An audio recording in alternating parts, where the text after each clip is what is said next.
And hey, we're back. Hello. Good. Giggle harder, Orange Man. I'm, I'm sorry. The second you immediately say that, and you throw a Disney meme of "I'm a pious man" into my Discord. But I am.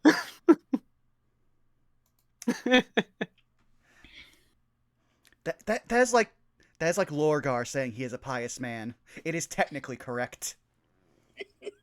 The best kind of correct. Also, for the Emperor's chaos. Oh Lord. I need to make this. I'm going to make this into a soundboard sound, just the first 5 seconds, so I can use it whenever I have to use Spirit Guardians. I'm a pious man. Oh, I mean, it'll be there for you guys, but I will not hear it because I have so many different Discord things going on that I have to turn off soundboards whenever I'm in a call with them. There's only one soundboard with Sanctity, and that is Wiley's giant soundboard he has on his computer that he has had for the entirety of the time I've known him, and he is the person I trust with the sound clips. Valid. Well, I discovered that you can turn TikToks into your sound, put your TikToks into soundboards, and just edit them down in Discord itself. Oh, which is how I got this sound. Everyone else hears it. I just had void. Oh, it's just the soundbite is "Life is a burden, and I resent my flesh." Perfect. The way that voice was started out, I thought that was Citric talking for a second. See, nope, that's not the right video. Where is it? No, that's Markiplier. There it is. Also, someone has discovered the VODs for these streams and is going through and timestamping what they decide is the funniest moments. And so far, Amanda, you're winning with the first clip being you yelling, "Rattle them bones!" Because God has cursed me for my hubris, and my work is never finished. It's never finished. I love Brian David Gilbert. That mindset ratio. But with that out of the way, since we have a special treat for everyone when we start, because, hey guys, we're about to start a very big fight. So big. Or avoid it, hopefully. Yeah. So big, the DM was like, "Hey, you guys should have a strategy meeting either before the call or before the encounter." We're like, "We'll do it in stream. You know, it might be fun." Also, that's not menacing at all. But then again, that's also like going to a fashion week anywhere and not assuming everyone is a JoJo's Enemy Stand user. Forget we ball. We're warned. What can I say? just the sweet menace there. It was just like, no, I have been responsible. I am no longer culpable. But Citric, Citric, why don't you tell people where they can find you? Hello, I am Citric. You can find me at Citric King pretty much anywhere, being Blue Sky, Twitter, and you don't know.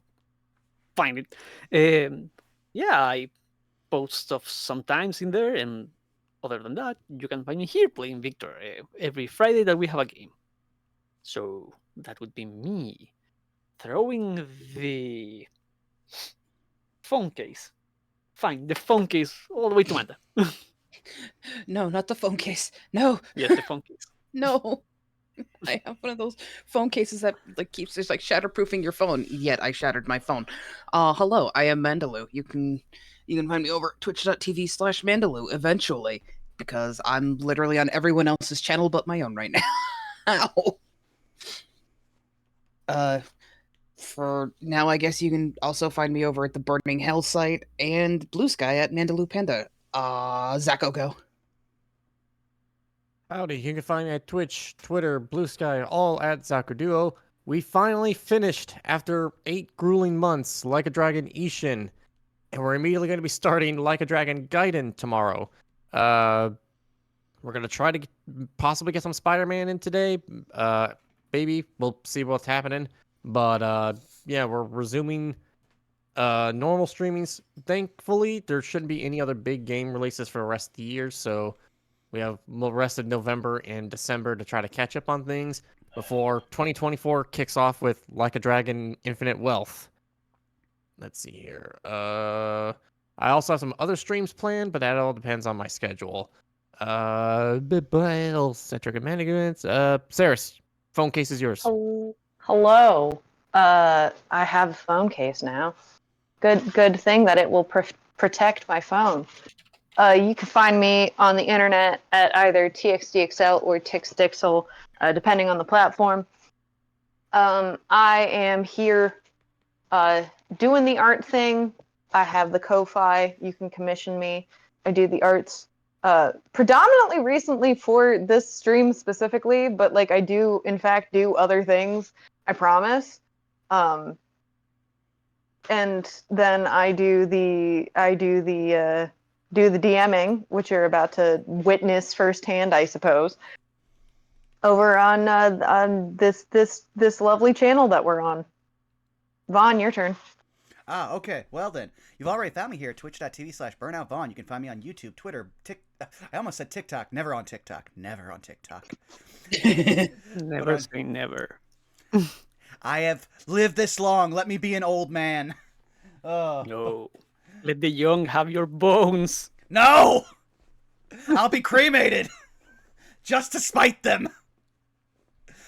Oh, but yes, you can find me on Twitch, YouTube, Twitter, Blue Sky, and now on Patreon, where we have our first poll up. We've already gone through our first round of rewards and posts for the different tiers, and now we have an interactable poll that is going out to everyone on all tiers, but it's mostly for the benefits of the D&D like homebrew loving tier of which of the 3 subclasses from this channel would you like to see get made. We've got Enox, the Fell Starborn Machine patron warlock. We have I'm trying to remember all my characters' names now. Somehow I'm just farting on all of them. Newts, the Fiendish Huntmaster Ranger, and finally Jardani, which is the Baba Yaga's chosen fighter. So if any of those sound interesting to you, drop a vote over on our Patreon, where just come on in, have a good time. It'll help me live. But with that out of the way, I'm just going to go over and press... well, first I should probably do this one thing to make life easier for all of us. And then I'm going to bring us in with our theme song.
Hi, guys. I'm just happy. Hello, welcome back.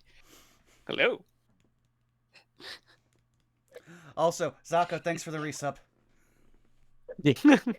It's funny you bring up artistry, Zako, because I don't know if I said this last time, but I broke my DM with a fucking meme.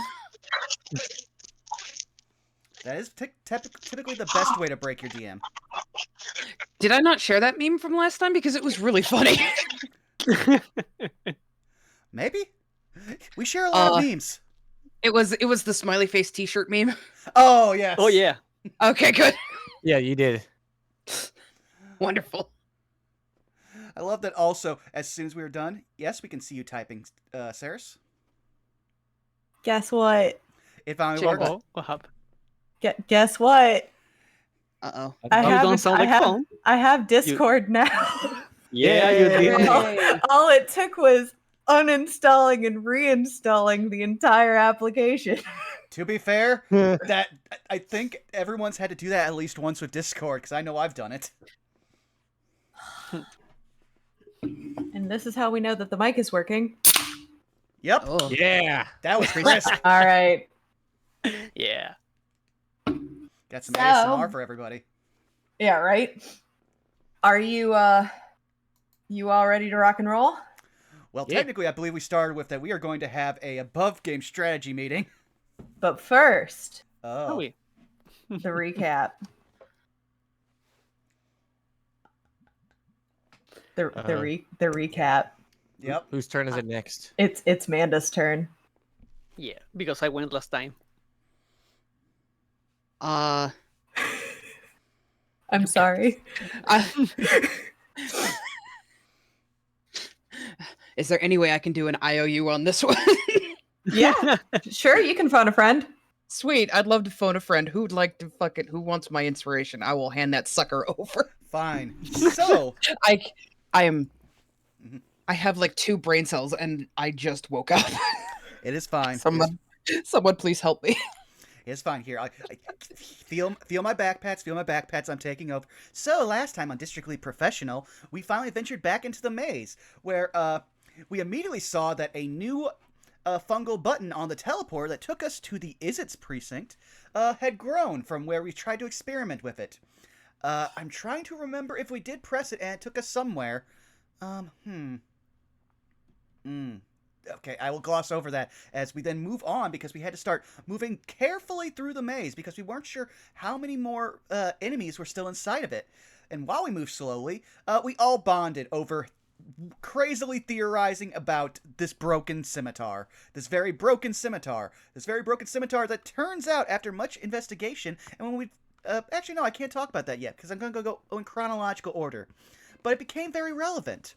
And so we went through the maze, carefully dodging through all of the animated vines that kept trying to trip us up, and doing surprisingly well, which should not bode well for us in its actual fight, where checks and saves will matter.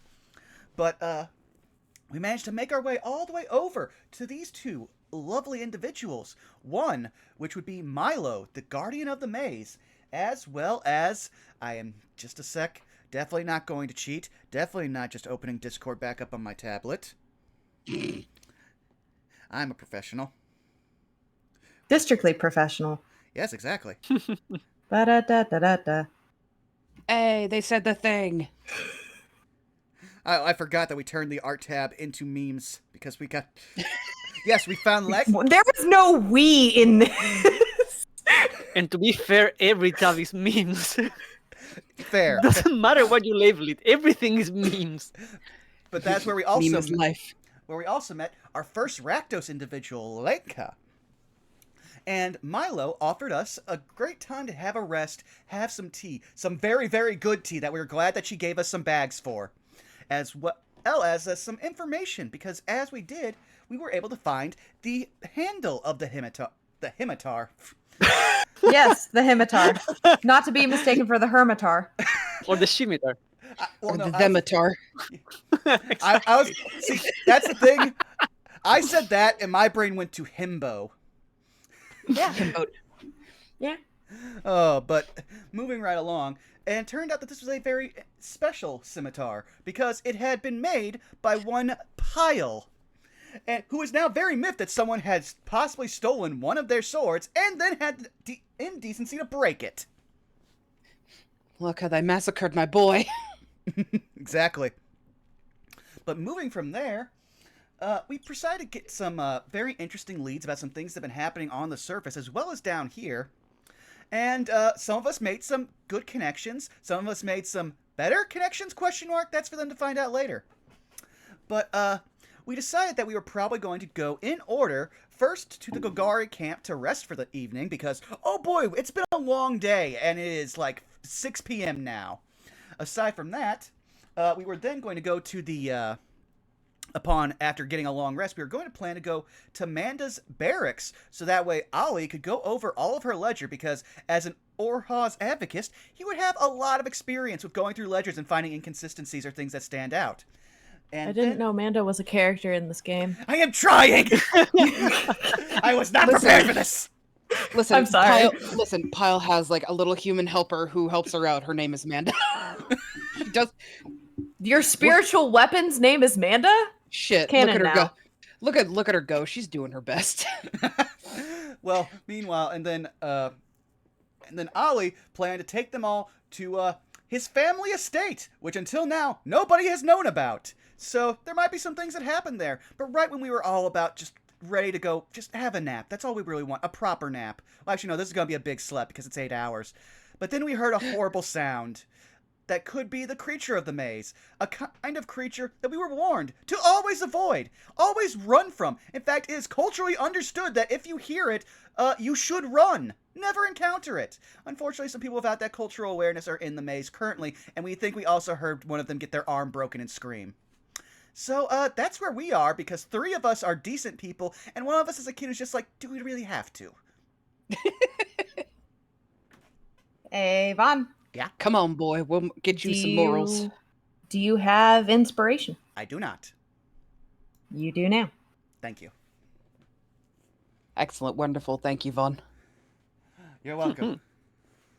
And I shall bring us in, starting with the auditory, and then with, well, you're right.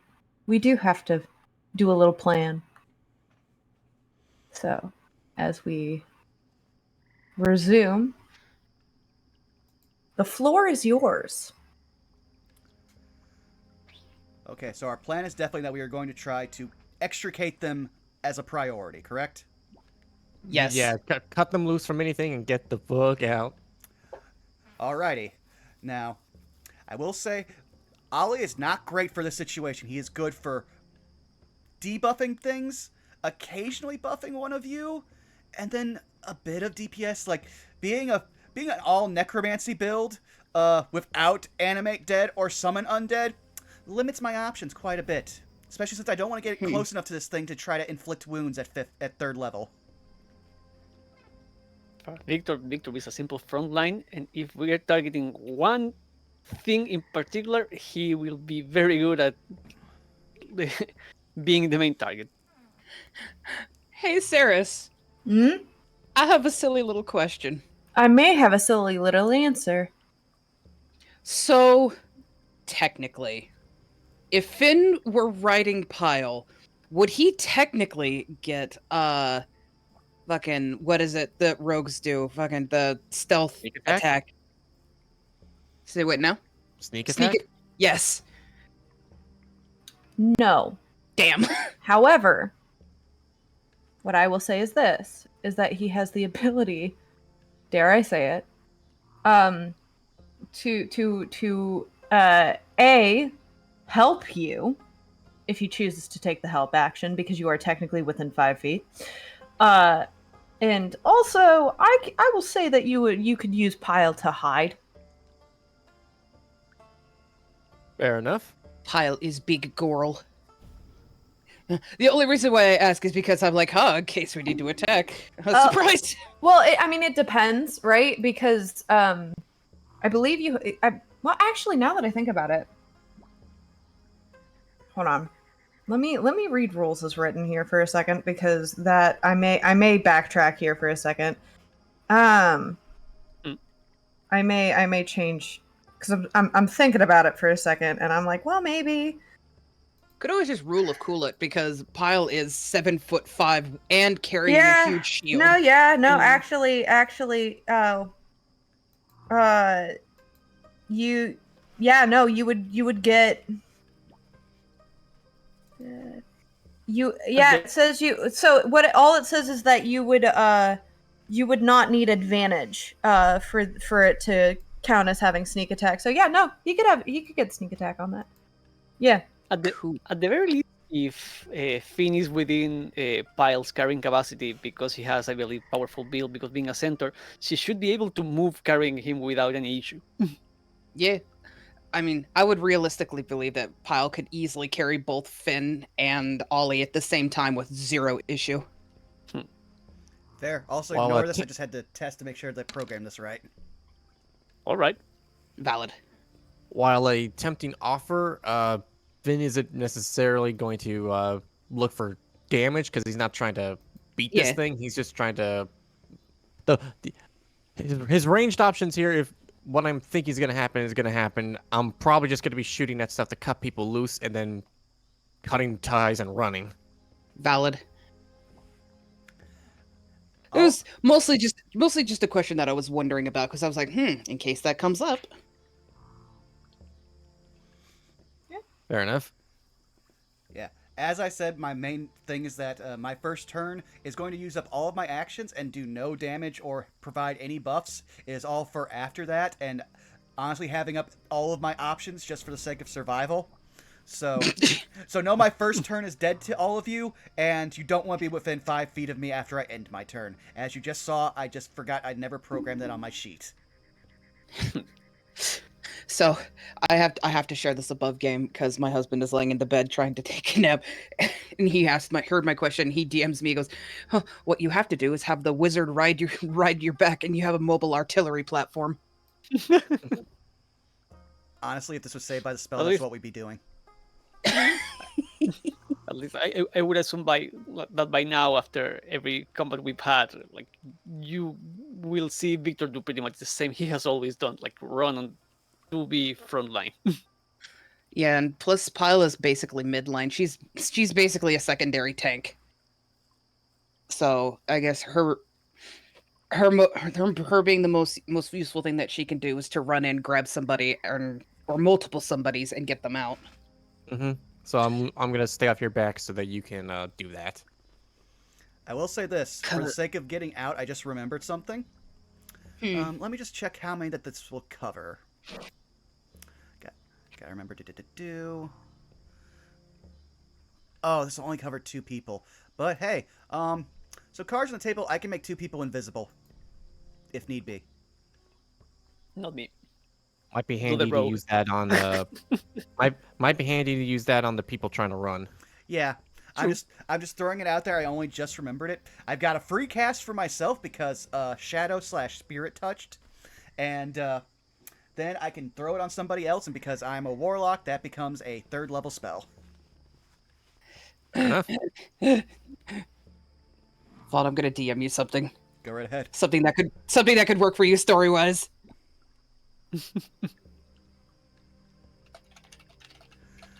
But okay, if I think everyone's pretty much in accord here. Anything else anybody wants to bring up? Not that I can think of. Yeah, my kit's a bit limited when it comes to something like this, but I shall do my best. Yeah, and like anything more specific, I'd rather be stuff like we do in character. Because it's going to be an evolving situation. Manda, I'm just going to say this. Remember what I said at the end of last session as Ollie? Huh. Ollie literally just said, because all of you ran off ready to save people, he was ready just to be like, well, people die all the time, that's just business. He literally said, I'm billing the Legion. Valid. So yeah, there will be a receipt. But okay, yeah, I think we're all good. Okay. And as we draw ourselves in, you all hear the sounds of laughter dissipate, fading as you leave that section of the maze and end up here at your crossroads. If you remember, you determined that in order for you to continue moving forward, you would have to move into the northern shadowy area. Yep, that exactly.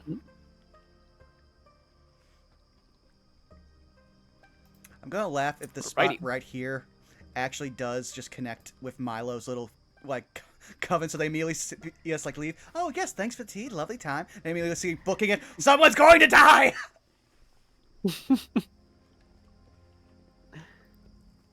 Sorry, I am revealing areas because Victor is standing there very patiently. Yes. It's like, hey, can I have vision? Victor is waiting for the area to load. You gotta work on that draw distance. Yeah.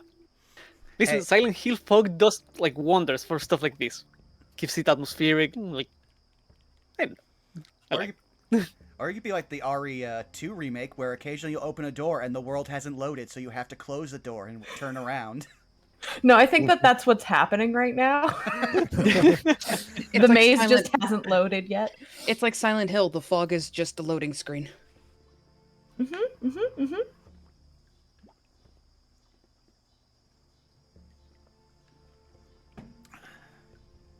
You walk by that little tiny blue and purple mushroom, and it releases a small puff of spores. Oh no.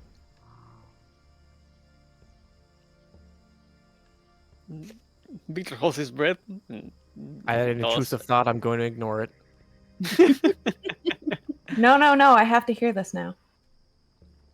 My immediate idea was, I know we're going to a combat encounter, but what if Finn just absolutely snorted that puff right now? Just to You see what could. would actually You happen? could. You absolutely can. If you would like. Tempting, but we're about to run into a situation, so we're Okay. gonna push that impulsive thought until after the danger's gone. All right. Finn huffs the mushroom. Suddenly, he's euphoric. Oh man, what do we need to fight for? Well, we could just lay here and watch the stars. We're underground. Look at the stars, man. You No, that's watch the problem. as That's the problem. We're underground, and there are stars. the vines seem to be far more active in that little center or section directly up to the north. Very, very active in their movements, almost reaching for something, but grabbing hold of nothing. Victor will move forward.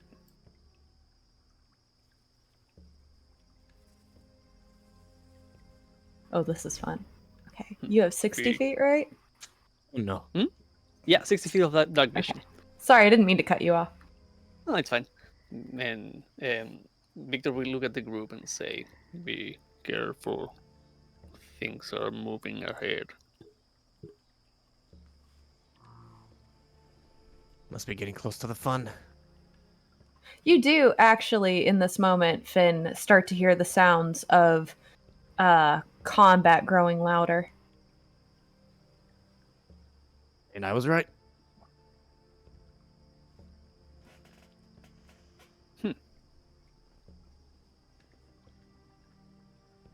We keep moving.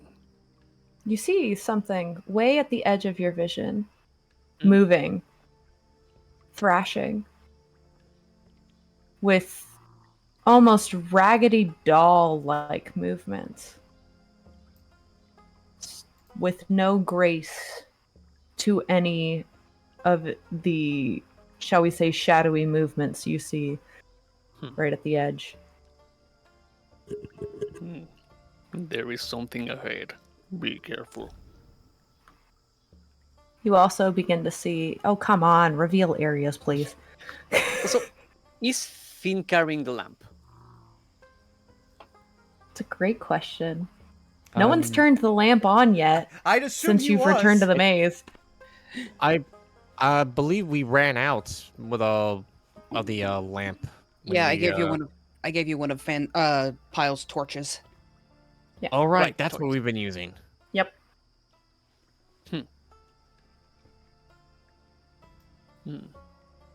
Victor looks at the group. Hand me the torch. Looking at Finn. Sorry, what was the question? Can you hand me the torch? Finn will happily hand it over. Victor nods.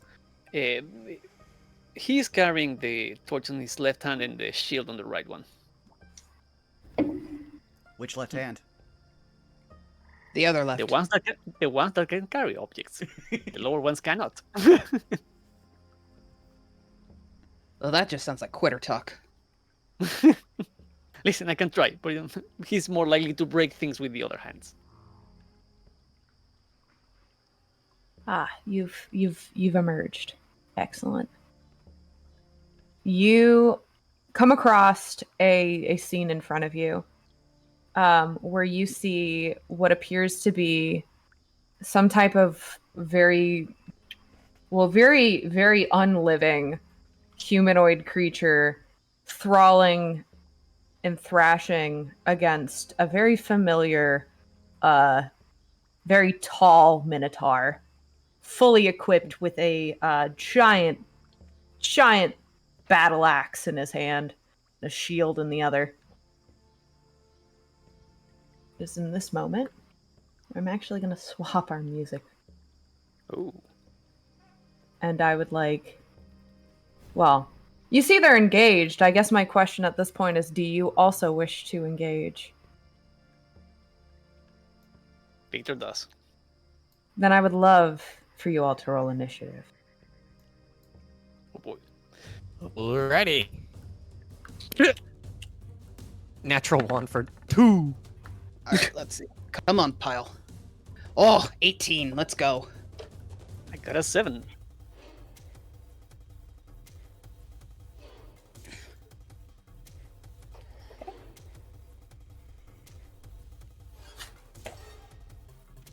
Sorry, I'm writing things down real quick.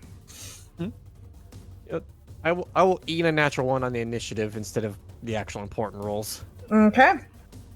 Probably a very smart, very wise move. Okie dokie, and that is going to be... Let's see.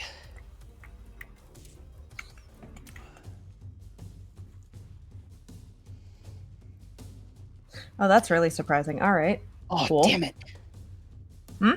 Oh, nothing. Sorry, I was checking my spell slots because I was like, oh, I can help us in this. No, I cannot.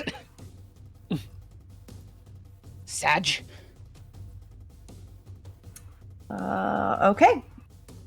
First up in the order is actually correctly Pile. All right.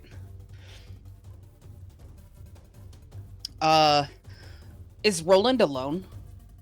And That I can- currently, that you can currently see, it looks like it.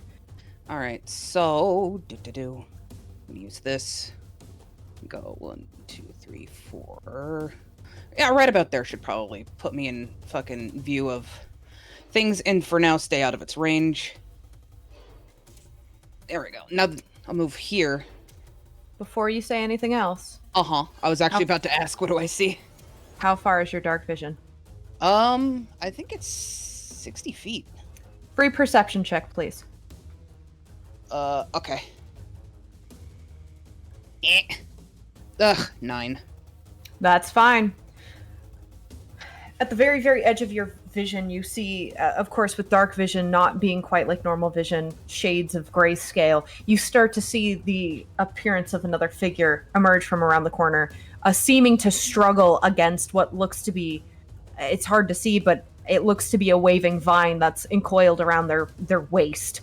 You see immediately in front of you Roland panting and heaving as he seems to be in immense amounts of combat. You don't know how long this has gone on. This particular creature in front of you seems to have not taken any blows, and yet, interestingly, one of Roland's horns is snapped off. Cool. Good. Wonderful. Can I tell who this is down here? Or no? Not currently. You're a little too far away with your dark vision, but you do recognize that silhouette. That is definitely a Boros member. Okay. Then I will use, before I make any actions, I'll use my voice, my speak action to basically to yell at Roland. Roland! Can't fight that thing. Don't fight that thing. Run. It's time to retreat. Believe me, I know. This thing is standing in my way, though. My way against the exit. It's bad. We know. Come towards us. And when she says that, she's going to I'm going to cast one of my last spells, a spiritual weapon. Ooh. And what I'm going to do with it is I'm going to see, how far does this thing go? Range 60 feet. Perfect. Wonderful. I'm going to send it all the way down here. Okay. To attack the vine that's wrapped around this Boros member. Let me... Come on. Roll 20. Give me rights. Give me rights. You're the DM. You Bless. have all Okay. of those. Come on. Let me. Please. There it Please. is. Now I want to give the permissions.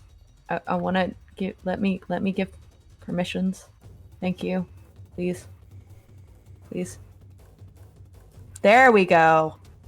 It was not showing up like the little gear that lets me give permissions. Oh, trust me. Oh, that's the wrong button. You I good? do not have Yep, control of it. However. it is taking its sweet time. Give me 2 seconds.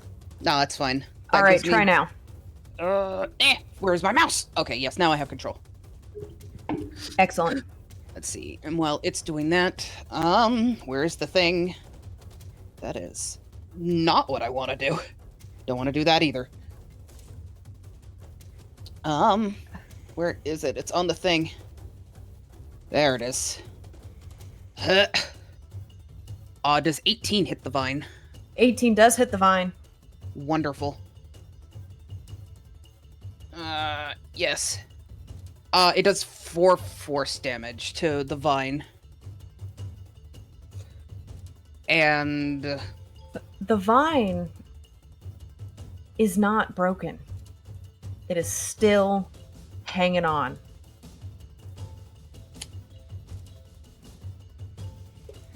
let's see. And I think... See, that was my bonus action. I guess for my regular action, I'm going to stay where I am and just cast Word of Radiance on this thing to try and give Roland a chance to escape. Okay. Heh. I think. Oh, no, that's not what I wanted. I think Word of Radiance is like a 5 feet area around you. Is Yeah. it? Yes, it's ranged within 5 feet, which means everything 5 feet within you. But I Yep. think you also have Damn it. Sacred Flame, so I think you're just fine. I do not have Sacred Flame, actually. Oof. Oh, you know what? I changed my mind. I'll just use Toll of the Dead. Yeah, Toll the Dead. Yeah. That works much better. We do love a good wisdom save in this house. Yes. All right, wisdom save. How much does this little creature have in its brain? It fails. Cool. I guess for flavor, her Toll of the Dead just sound, instead we're a lot of clerics, it would probably sound like an ominous church bell. For her, Mhm. it sounds like a heavy hammer on an anvil. Ooh, I love that. Just solid bone rattling clang. Nice. And that will be my turn. Okay.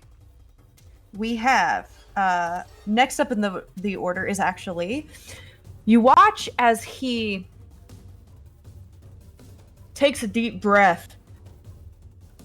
Thank you kindly. And moves over this way.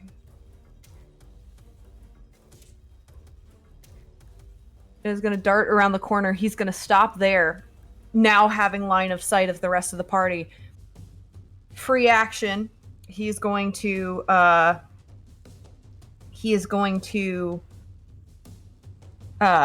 to the rest of the party and say, "You gotta help him, man. I like, but don't stay too long. It's really bad."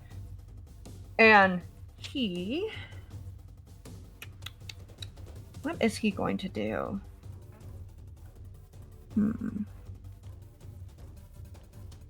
I bet I'm going to surprise all of y'all with this subclass choice. He is going to... Yeah, I think that's what we're going to do. Is that a bonus action? Sorry, it's been a minute. Is that an action or that's a bonus action? Excellent. And that is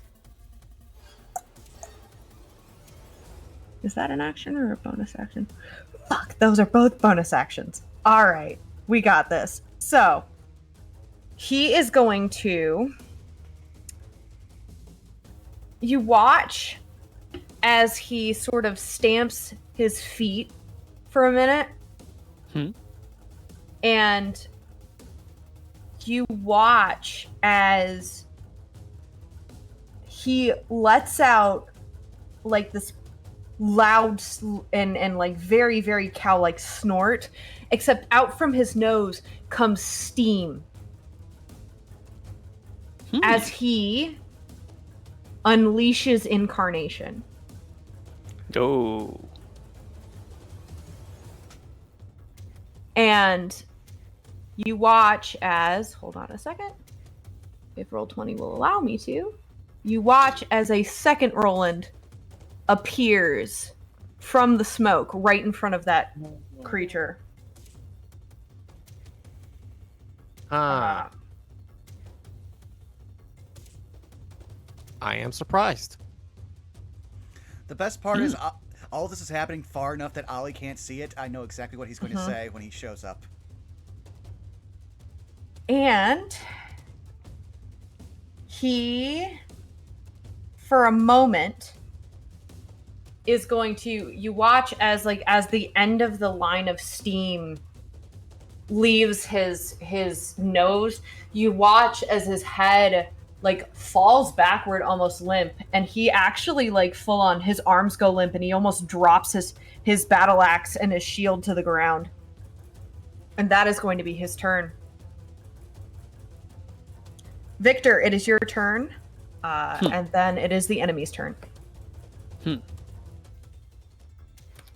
So Roland is does he look just like really winded, or is he completely out?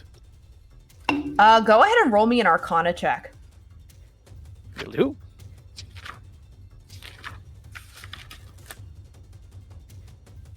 That's a 2.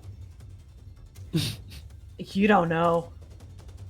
You don't know what just happened. He sure did something. He sure did something when he summoned that, shall we say, steam Roland. Victor looks at him, looks at Pyle. Get him out of here. And Victor will... Yes, a second, just to make sure I get the distance for that. Yeah, 30 feet. Here, 30 feet. Victor will move all the way here. Like run past Roland, run past his double here. And look at this thing. And first of all, like, what do I see now that I am closer? I'm gonna just give this to you because you're from the area. You know what this is. That's a ghoul. Alrighty. Then, taking that same like head start running, Victor will shield up high, torch on the other hand, and he will hit with one of his lower arms, his mantis arms, going for a low swipe at this thing's legs. Yeah. So, yeah, that's a 17 hit. Yeah, I think it does.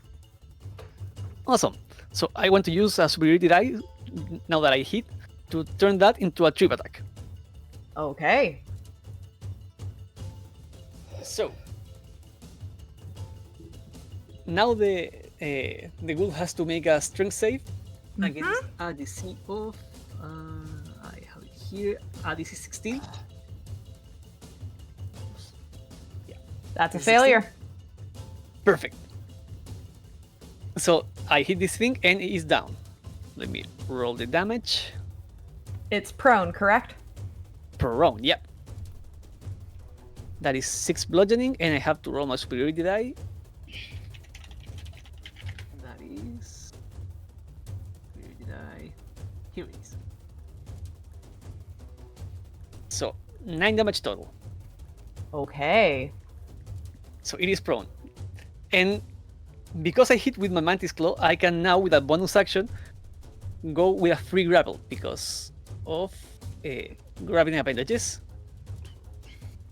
So now it is a contested athletics or acrobatics, whatever the thing is the choice. Doesn't it? I will go.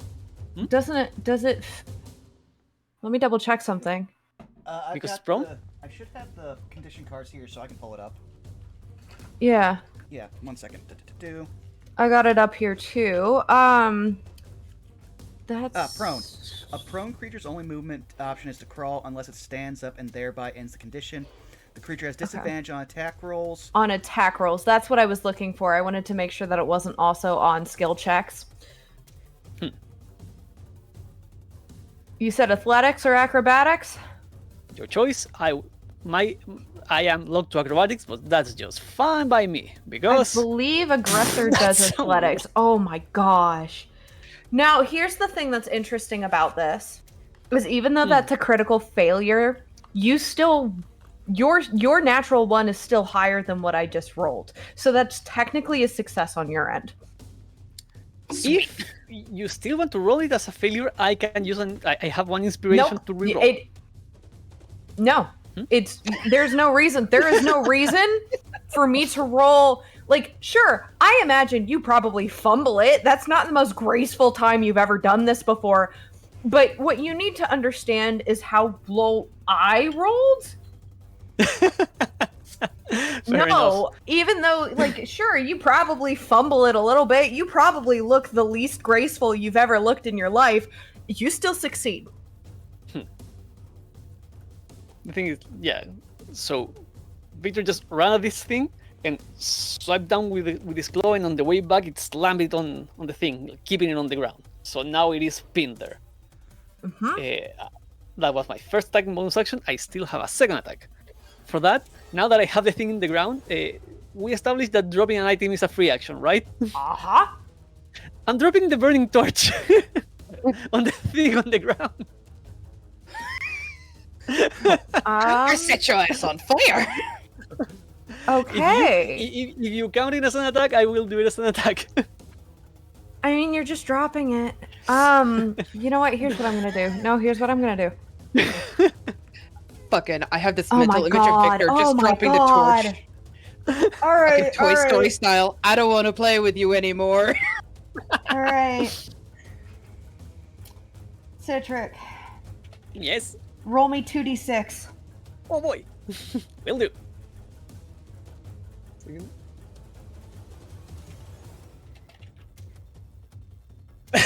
One and one. Amazing! Are you kidding? Fuck. That's 3 nat ones in a row. I am Oh. on fire! And I hope this thing is too. Roll 20, please.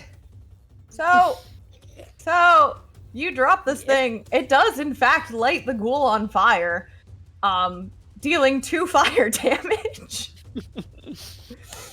And it just as it's beginning to burn. And now for my second attack. For my bonus action. No. I already used my bonus action. Yeah, I know. Yeah.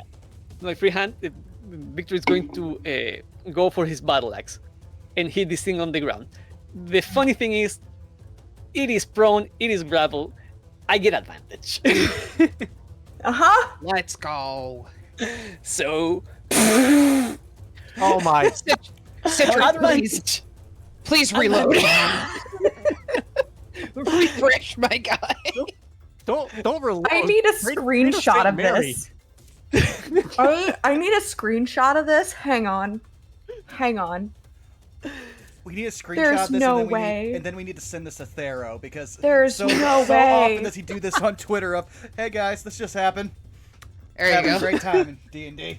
Roll 20 Oh straight." my gosh. Oh my gosh. Oh my gosh. There you go. A button called text chat. but one aside, that's with advantage. So those at 23 hit the thing. Thank you. Fucking forgot entirely about advantage. Yeah, but like, I'm just too fucking gobsmacked. Jesus. yeah, it hits. Oh, Alrighty. wow. Roll 20. Don't curse us today, please. Then 12 damage. Not bad. How do you want to kill this thing? No! Yeah, again, you all see in one turn how just Victor sweeps the thing down, pins it, drops the torch, and one whack in the middle of the head. Like, tack! Give me a second. Let me get it. No! Let me do the thing. Roll 20. Roll 20. Roll 20. Roll 20. There we go. All right. Anything else you'd like to do in your turn? Victor looks at the rest of the group. That was not the creature. We need to still keep going.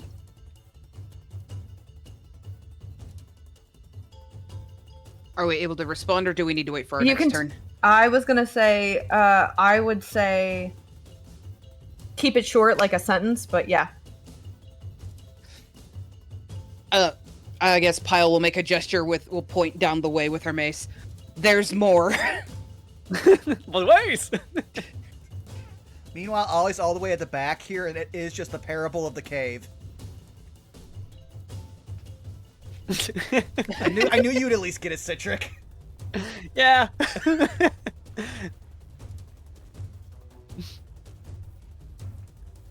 So, So whomst is next? Whomst is think next? that's Ollie. Indeed, it is. Well, it's dead. So here is Chunky. He's dead. Hey, Dad! it's Ollie's turn. Ollie is just going to move up to the closest way he can see there. Then he's going to realize it's Roland. Then he's going to see another Roland. Then he's going to look back at Roland, and he's just going to go, "Oh shit, you're multiplying." And since he sees that there seems to be no sign of danger, he is going to actually take the dash action, so he can try to see what the hell is going on down here, but not get far from Victor. Yeah. So I do not have dark vision, so I imagine that is I can only just basically see something wriggling and possibly I don't It's- know if the spiritual weapon gives off light. It's. That's a good question. Would it? I don't believe it does. Okay. But you do see a lot of. You do see a lot of wriggling. To your, based on the direction you'd be facing, it would be to your right. Lots of wriggling coming from this direction. Ollie is going to let out a deep breath as the air grows intensely cold and just be like, "It has been a day," as he uses his bonus action to, just a second, bloop, Form of Dread. As, again, all life seems to, all but the littlest forms of life seem to lead him. His skin goes almost completely, like, dark gray. Veins and other cracks seem to just, like, blacken across his skin, especially under his eyes. And he looks like he is ready to start dealing with some things very proactively. But he can't, because that is all of his action economy. Okay. It's fine. He's winding up. The worst part is I didn't even set the 1-2 punch. But I didn't want to All stand right. next to Roland and not do anything. That's valid. All right, Finn, you're He's up. drawn mustaches on him. Finn trips over his shoelaces and ends up going last. So 5, 10, 15, 20, 25. And we're gonna go all the way over there next to Ollie. Don't suppose you could see anything. Either the vine after this guy right here. You He doesn't you don't have dark vision, and you only have you have a torch, right? I gave it to Victor. Right. So the only thing that's currently happening is that ghoul that's there is currently burning, which unfortunately doesn't give you enough light to see beyond that. In fact, you don't even see the person there or the spiritual weapon. Fair enough. Actually, is the torch still burning on that corpse? Oh yeah, no, that entire corpse is going up in flames at this point. In which case, Finn will use his last 5 feet to go back here and pull that torch out of the corpse. Oh, bless you, Finn. Okay. Victor nods at Finn. You now have a torch. How much light does that give me? I believe it gives you It's not a not lot. it. 20 providing bright light in 20-foot radius and dim Yes. light for an additional 20 feet. Yeah, you have 40 feet. Okay, so meeny, meeny, miny, meh, meh, meh. Boom! I can see it. Oh, Just you can see barely. beyond it. Hang on. But wait, Yeah. there's more. Yeah, this would be 40 feet right here. It sure would be, wouldn't it? Skittleman! Well, for now, big thing is that he can see the vine now. So... Oh man, I'm using a... Okay, I have one hand holding a torch. Can I one hand shoot a longbow? With disadvantage. Fair. You know Because what? then you'd be using your teeth. Oh, here. Would not recommend. Fucking Roanoa Zorro it. Oh, here. You know what? I have the +1 dagger that Pile blessed me with. Mm-hmm. So we're gonna throw that. So I can't add a +1 to hit, so we'll just add 1 to whatever this is. And I'm aiming for that vine to cut this guy loose. Give me 1 sec because daggers do actually have a throw distance. Mm-hmm. Couldn't you just drop Says the 20 says 20/60 feet. Yeah, 20 is regular throw, 60 is a disadvantage. I was gonna say, couldn't you just like drop the torch and then use the longbow, or would that be like action economy? Action economy. Damn. Well, it's within 30 feet, so would that be disadvantage? I believe that's fine. Yeah, that should be Hang fine. on. It's typically, Yeah. if you're trying to throw it at its max distance, that's with disadvantage. Yeah. The Gotcha. rules for Okay. thrown weapons are so garbage. Like, they are almost as bad as Pathfinder grappling rules of how little they elaborate. Yes, I knew I was going to hurt somebody with that pull. Oh, Fair. DM discretion. Let's go. No, Fair enough. I think you're good. I think you're fine. All right. Sorry. +1 dagger, go! 15? 15 hits. Yeah. Whoa, okay, I don't think... Well, I don't know if this counts as sneak attacking, but, 5 You know- piercing. You know what? No, because you have an ally within 5 feet of it. Yeah! Ooh. So, 13 total piercing. Or 5 piercing, 8 sneak attack. As you release the dagger, it's almost like, veering into darkness. It's at the edge of your vision, but you watch as it cuts straight through the vine and lands. Because I am that DM. It lands here. Noted. With that loose, Finn will just shout to the Boros soldier. Move, trooper! And, let's see. Bonus actions. Blah, blah, blah. I can either bonus dash, bonus hide. Blah, blah. Oh, let's see here. I'd, whoops, not snap to center. Where's that button? You are within 40 feet, Mr. Skilleman. You know what? Just as a precaution, our little... Well, actually, here, I'll just ask this first. The Skelemen down here, are they moving, or is that on the ground? Roll me,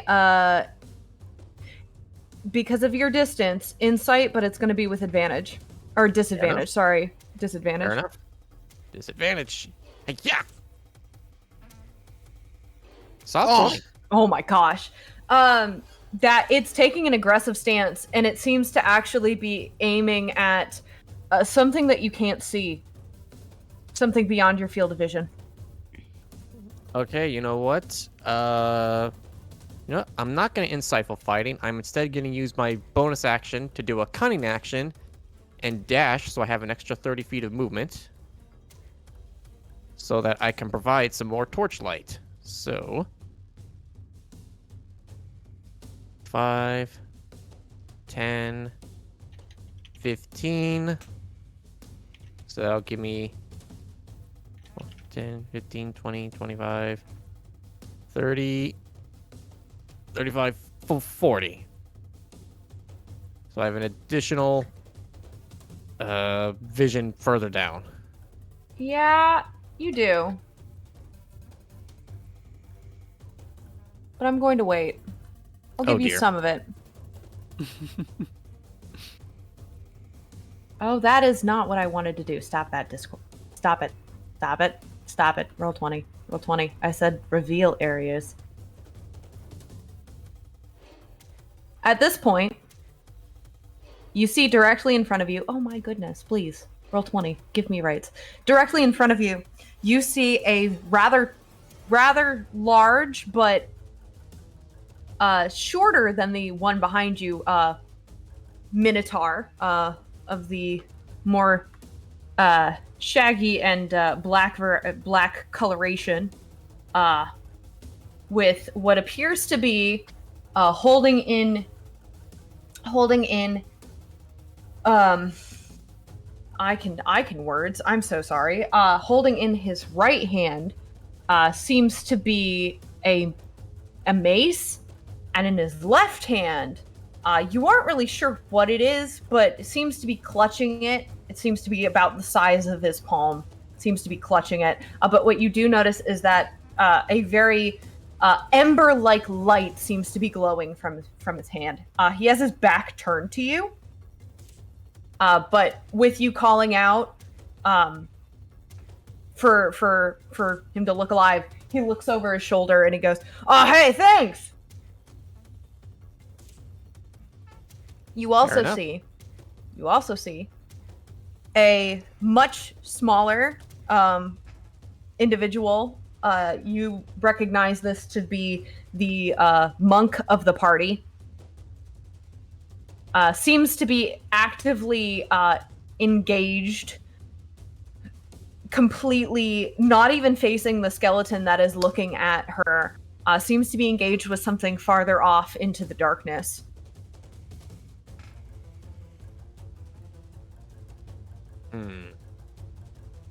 Is Finn able to see what this guy is doing?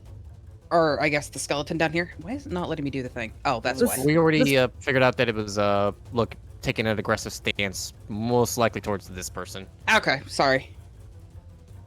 I'm trying desperately to uncross my wires. You're good. There's a lot happening, and it's only going to get worse from here. And with that, action, bonus action, and movement, Finn is good. Okay. What you see. As Finn, you approach the edges where you see a long, straggling, almost like tree of just vine, almost squid-like octopusing around. But despite its height, coming up at about no shorter than 8 feet, something in the darkness towers beyond it. Oh boy. Your eyes fall upon a skeletal creature with its maw incredibly large. Its jaw hangs open with sharp fangs just almost spilling out as if trying to escape. And as it turns its skeletal head, the holes in its eye sockets become more and more vacant, and yet somehow it pierces into your soul. As you all, in this moment, with that light, lay eyes upon this.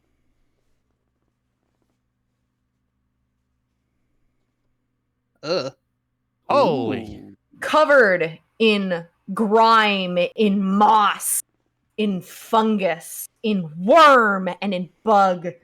You can't even see about most of its body as it seems to be writhing in decay, its long arms, claws being no shorter than 2 feet long, holding its body up almost in an ape-like stance, its legs bending at what seems to be almost an inhuman angle as it lets out a come on, can I do it? Come on. I practiced this.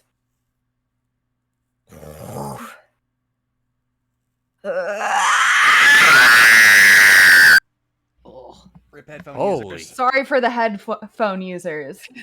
ow, my ears. I'm sorry. It's okay. Damn. So, I'm just going to write this in the Discord now so I can try to remember tomorrow night. I gotta mark that time.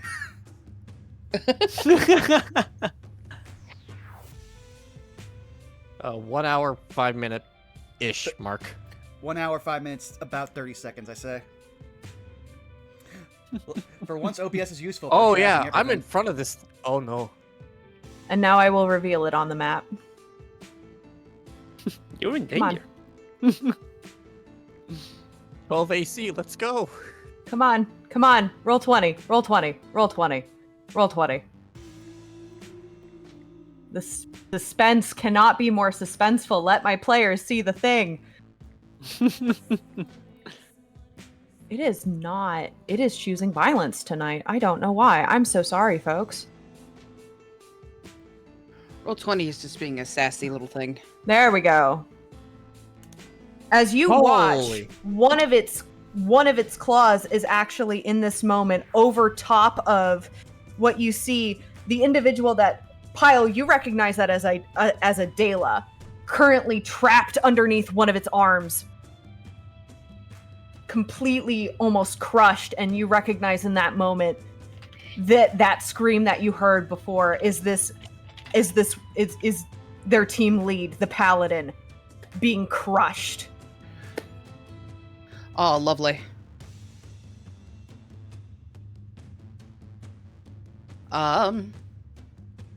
Is it top of the order? It is top of the order with Pyle. Cool, wonderful. Which one of these is the paladin? Is it this one right here? Yeah. Yeah, it is. Okay. So, for my bonus action, Pyle is going to direct the spiritual weapon right here, and she's going to have it start attacking its face to sort of, distract it and have it loosen its grip on the paladin to focus on this thing that's, buzzing around its dome. Whether it does damage or not is completely irrelevant to her at this point, because that's not what she wants. But I'll roll anyway, just for shiggles and giggles. 15?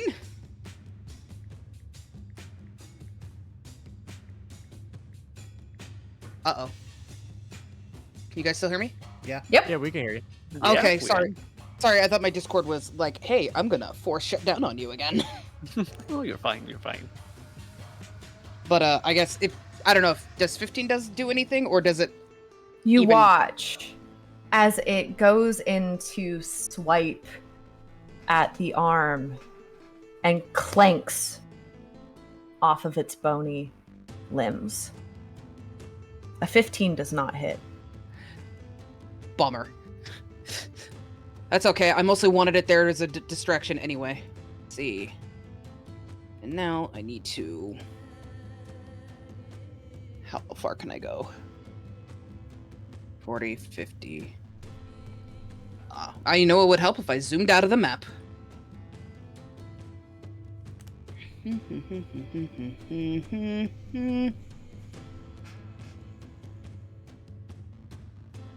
Oh, perfect. That's exactly where I want to go.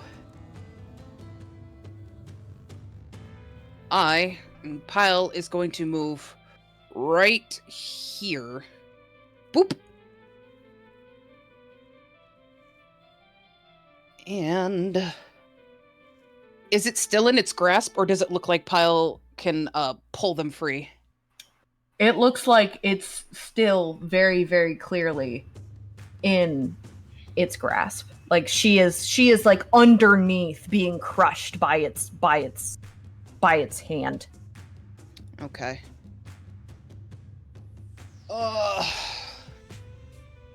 Damn, decisions.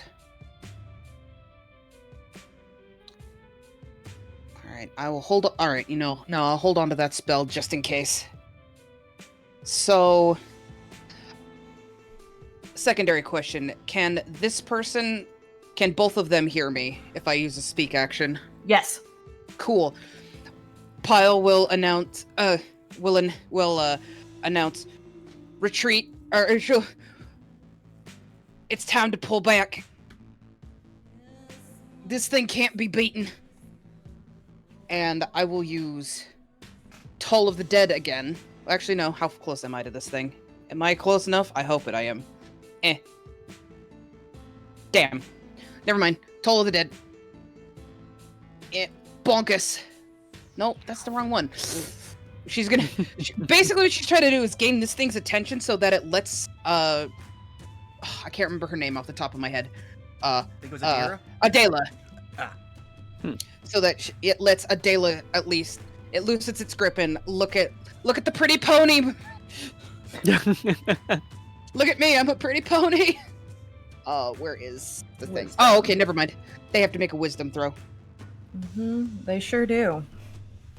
How wise is an undead creature?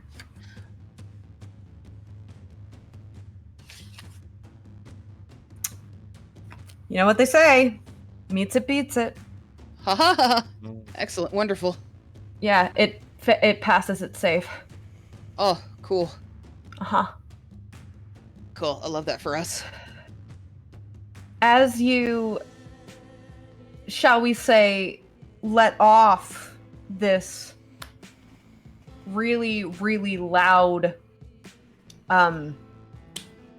anvil sound, is that the end of your turn? Speak action, bonus action, regular action. Yeah, that's literally all I got. And in retort, it looks to you, shifting its gaze, its eyeless gaze down upon you. It begins to shake its body, releasing an entire cloud of spores. Pyle, Uh-huh. Luca, Adela, and the skeleton even must all make Constitution saving throws as a giant cloud of spores erupts from this creature. Alright, come on, Pyle. You can do this, sweetie. I believe in you.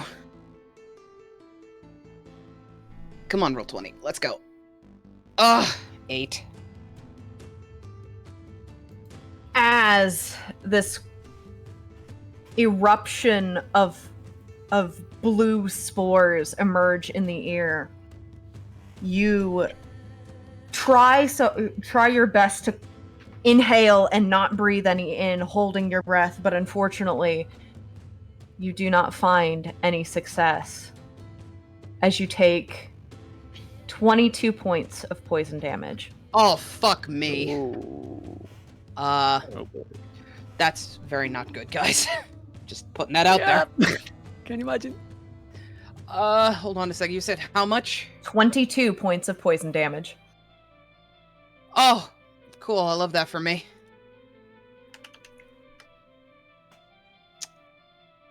Yeah, Pyle's not looking so good, guys. And that's the end of Pyle's turn.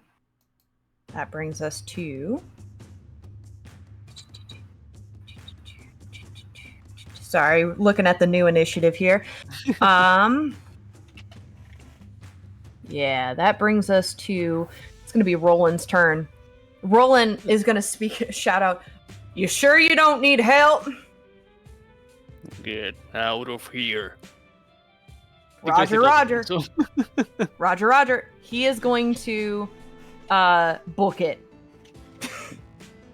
And he is going to use the dash action and run here, and his echo is going to stay here in a defensive stance. And that is going to be he takes a more offensive stance, but that is going to be his turn. We then have Jan, who looks to the three of you. Okay, got it. Okay. And he is going to, in that moment, making a very split-second decision, is going to cast...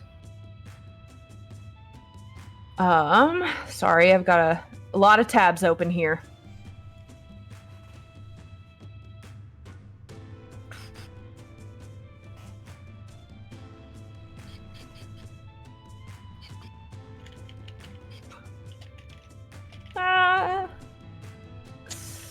Appreciate your patience. All good. You might get a kick out of this. Bubba in chat is comparing this fight to the cleric beast in Bloodborne. Oh, good. Yeah, that's what I thought. He makes a decision, and in that moment, you watch as he takes his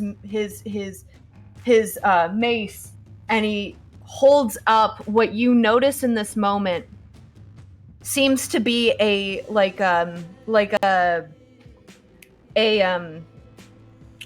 what are they called? They're not medals. They're like the Holy the symbol? seals. Badge? Well, it's badge. It's like a crest, like signet. Sigil? yeah, like a sigil or a crest, made of metal of the Boros symbol. And you watch as he slams his mace against it, and a burst of blue, radiant light explodes from his being. He approaches, standing right here, and you, as well as the other two, will receive in this moment. Oh, we love it. We love to see it. That is going to be 12 points of healing. Oh, lovely. Nice. Wonderful. And that is going to be his turn. We're looking a little bit better, but we're still a little crispy.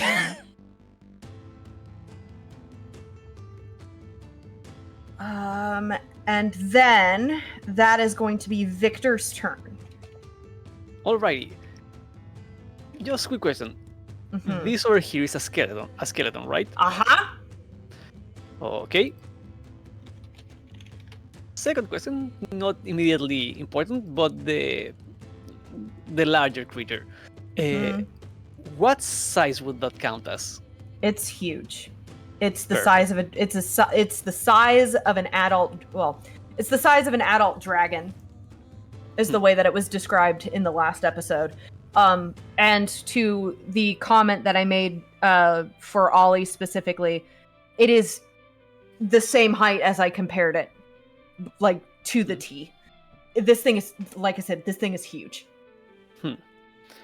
So Victor takes a quick glance at the situation. He puts away his hugs. That's object interaction. Move 30 feet over here.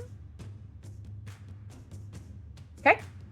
Give me a second. Did I close it? No. Yeah. With my bonus action, I want to quick toss maneuver to do to toss a hand axe to this guy over here with a bonus action instead of my attack, Okay. and that will have my superiority die. Okay. That's a hand axe attack. Does a 20 hit? A 20 does hit. Yes. So, hand axe damage. That's a 7. And my superiority die is over here. For a total of 14. 15. Wait, no, 15. 15. Yeah, my math was wrong there. Okay. Still standing? It is still standing. Barely. You cleave through it, actually managing to take off the arm that was holding the, now that you can see it, sword that was in its hand. Victor looks like, kind of frustrated to see it still standing, but no time for that. And he will take the dash action for his main action. So 5 foot over here. Here, that's 15. And with another superiority die, I want to use... Where are you? Here. Evasive footwork. While I am still in motion, I can add my superiority die to my AC. Okay. So let me roll that. Better than nothing. My AC right now is 20. Okay. And I still have 15 feet of movement because of for my dash action. And Victor will move back here, out of the range of the thing. He's hoping to bait it into an attack now, to burn his reaction.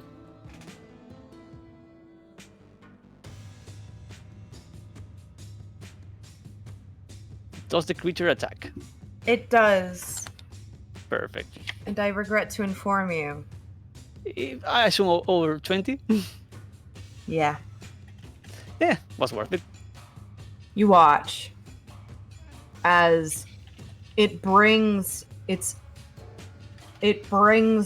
arm up, the one that's not crushing Adela, and it goes in for a claw swipe.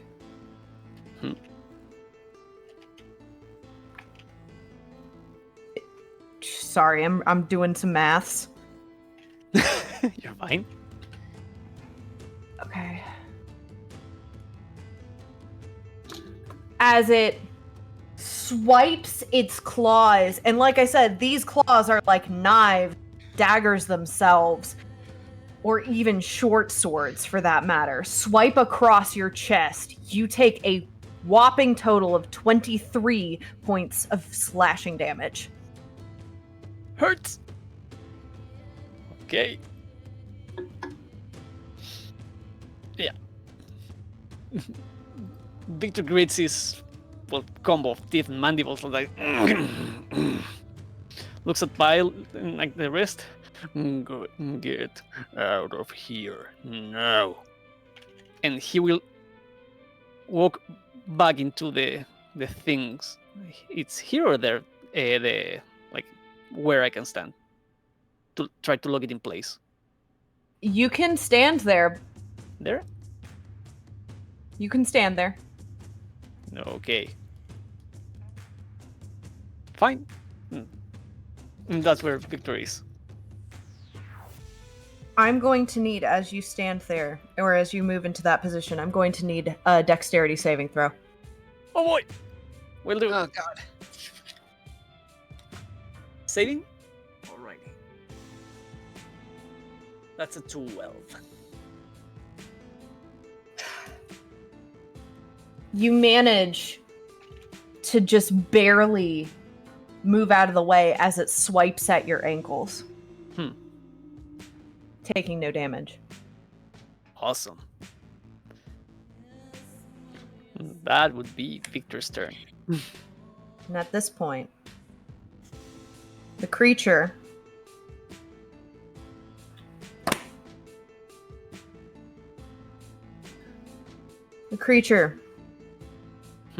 looks to the ground,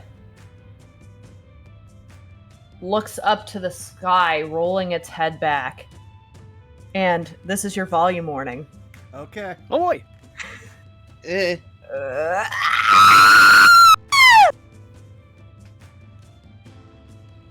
As it lets out a shriek, you watch.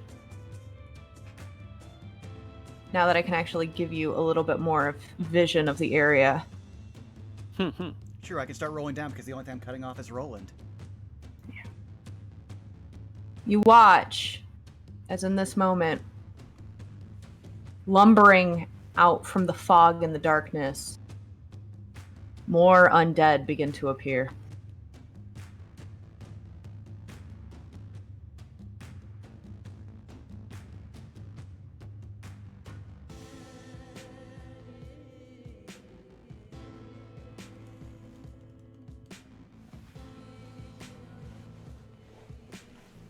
All right. Next in the order. It's the monster's turn. Oh, The creature's turn. What is it going to do? Well, first things first. It's going to stamp its legs again, shaking its body, and it's going to release yet another burst of spores. I need Pyle, Victor, and all 3 of the Boros folks, which are on my end, to all make a Constitution saving throw. Hiya! Consistency? That's 12. 13. Really sorry, folks. Eh.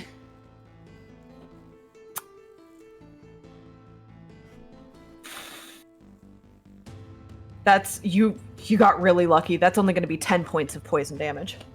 Oh. Well.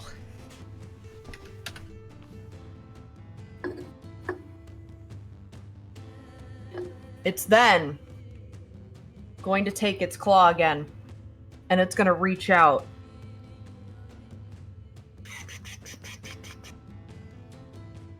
Yeah.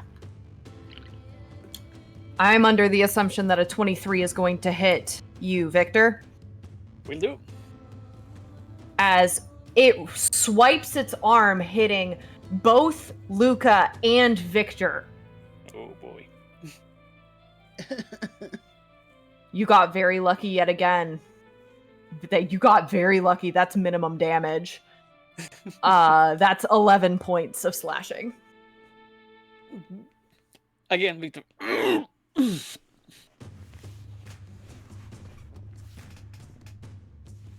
Okay. He's still standing. He's still standing. Yep, better than It's going to use its last attack as its jaw unhinges even more and its tongue whips out, hitting Yawn square in the chest. It hits it, and you watch as the tongue dents his armor. Ugh!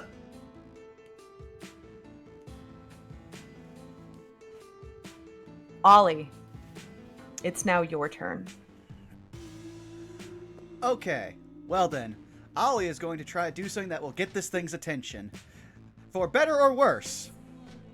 So, he is literally going to move around Finn, grab the torch from him, and tell him, be useful, point at that skeleton down here, so that way we have more clear ways to disperse. And then use his remaining movement to get to right about over here. And he is going to use his action. And, again, remember, whenever Ollie does some things, it affects the surrounding area, because he is doing things that affect a lot of the realm of life and death. Mhm. Actually, I need to be one other spot over, so... Right behind, Pyle. Ah, no, I need to be... I can't do that, because then I can hurt Pyle more. Oh, this is bad. See, here's the thing. I can use my reaction to get people within 5 feet of me, like, my proficiency bonus AC, but also for what I'm activating, because it might be one of the only things that can start doing real damage to this creature, yeah, I kind of need to have this up. So, there will be a rush of cold wind as a literal maelstrom of spirits erupt around Ollie as they become more corporeal and begin lashing out at anything that even looks at him within 5 feet as I activate Shroud of the Unquieted Dead. Meaning that now, even if a creature has resistance to necrotic damage, my cantrips ignore that resistance. Oops, it scrolled the wrong thing. But yeah. And with that, that's my action, bonus action. Oh, I do have a bonus action. What do I have that I can actually do as a bonus action? Very little.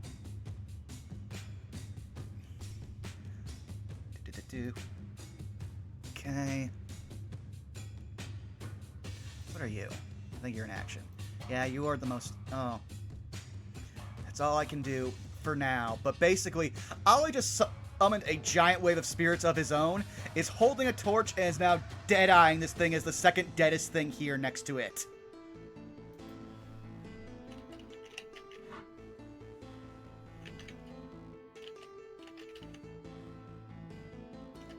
no, I feel like I'm about to get a DM.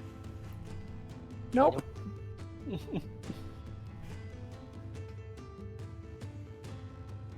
Okay, sorry. Did you do something to it? I was Oh no. going over my things. Oh no, I basically, like, I am doing the, because of Ollie's size, he is doing the Red Panda equivalent of trying to look big and threatening as he activated Shroud of Unquieted Dead, so Yeah. there's a giant maelstrom of ghosts around him. And Go he's ahead also and holding roll a me an torch. intimidation check. Oh, one of the few things Ollie's spec'd into. Charisma Gusters.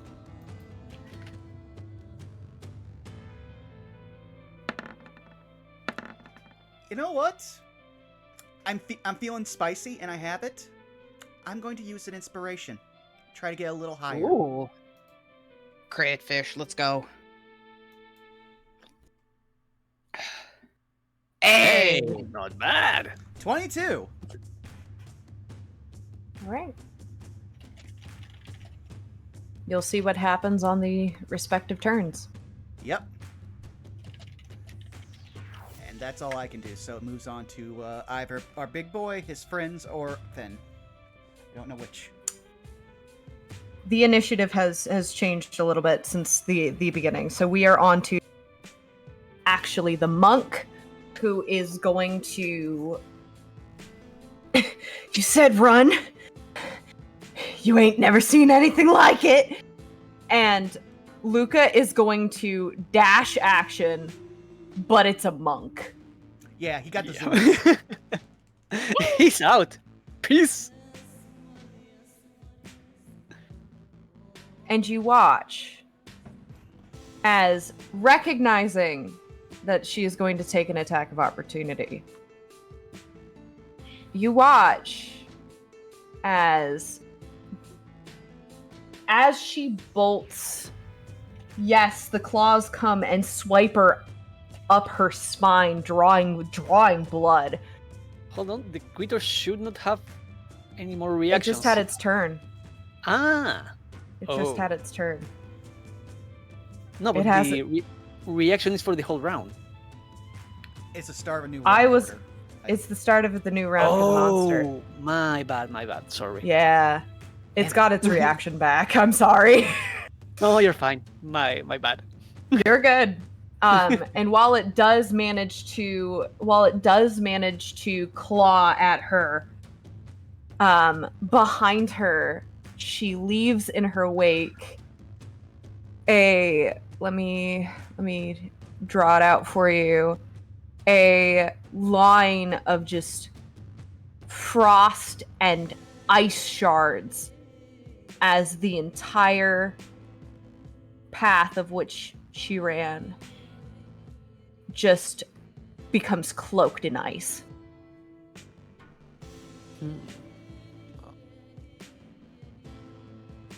And that is her turn. It is now the skeleton's turn. Skeleton, upon seeing that shroud, actually is going to take a couple steps back in fear and actually becomes entangled in the maze's wall. And you watch as the maze wall itself begins to tear it limb from limb.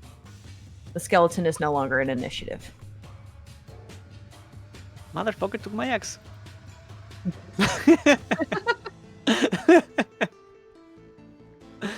Finn! It is now your turn. Okay, well, Ollie told me to be useful, and the thing he pointed at is now no longer a problem. I can't be useful. My good knife is right there. I have a feeling if I walk on this, I'm gonna eat shit worse than the winner. So... 5, 10, 15, 25... So she would take me here. And this thing still has the paladin in its grip, right? Currently, yes. Okay. All right. Blah, blah, blah, blah, blah, blah, blah, blah, blah. Okay. I'm certainly gonna try this. See, What's my range on this? Okay, it's just a creature that I can see. So I'm first going to use a bonus action for Insightful Fighting. And now needs to make a deception check against a wisdom insight check from me. Okay. So my insight, okay, 19.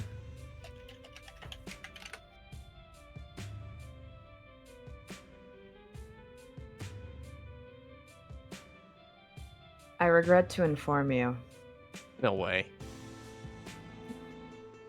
What can you really infer from a mug of a creature that is lifeless?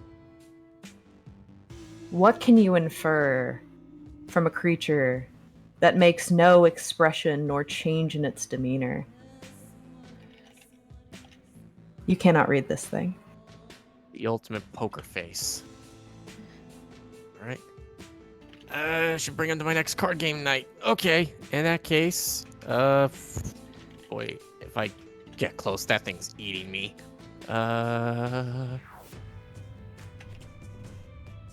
Where'd my measuring stick go? Beans. 5, 10, 15. And you know what? I'll stay here. 5, 10, 15. And we'll do 15 feet to get close to it, and I'm gonna try to take a shot at it to break its grip on the paladin with the longbow. Okay. Or short bow. Please. That's a natural 20 for 24. Heck yeah! Yeah, that hits. No say that's sneak useful. attack, so You do get sneak attack. oh, You I have do? an ally within 5 feet. Oh, fair enough. In that case, it is okay. This is a little tough to read. 17 total crit damage. Okay, so yeah, 17 damage to try to make it break its grip on the paladin. You watch as your arrow becomes lodged within the bones of its arm. You seem to have done damage to it. You've certainly chipped at it, but it does not seem to break its hold.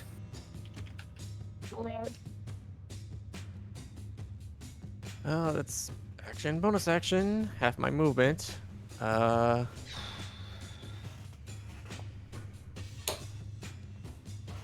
Arts.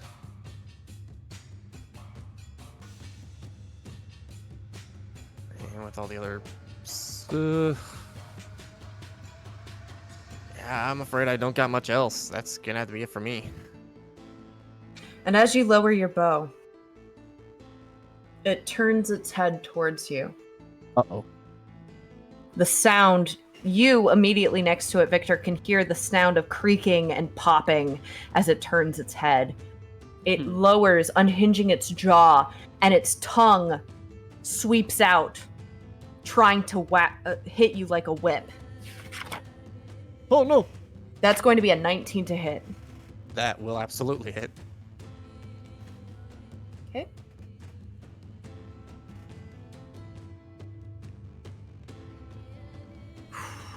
That's going to be 15 points of slashing damage. Okay, not bad. As Still it swipes across you, it feels like you just got slashed by like a blade. But that was its tongue. And it doesn't feel moist. It feels like worse than being licked by a cat. It feels worse than sandpaper. It's awful. Oh, good. I just made out with a cactus. Terrible kisser. Next in the order. Here's what I will say about all of your attacks. I'm going to rule it as giving her the help action. Oh, wonderful. Y'all better be glad that I gave her advantage. Oh, we are. We are very much. Hey, so. Sarah. Hey, Sarah. Uh-huh. Have I told you I love you today? As you watch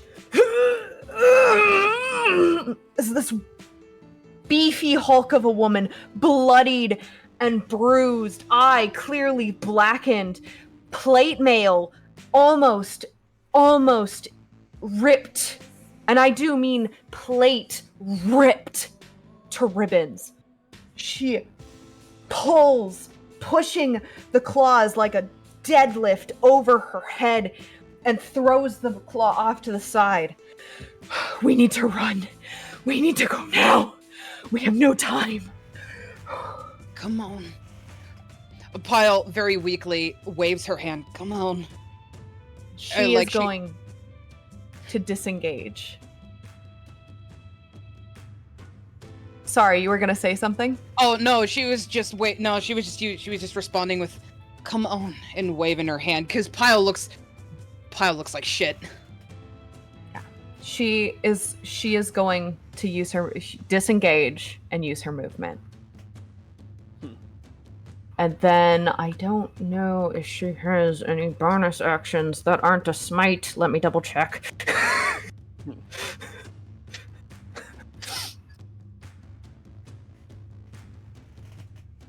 Wait.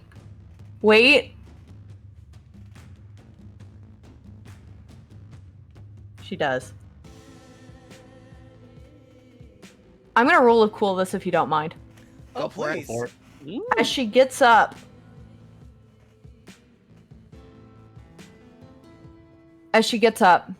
and goes to book it, right before she leaves, you hear her, Victor, say to you, "You better damn promise that you make it out alive."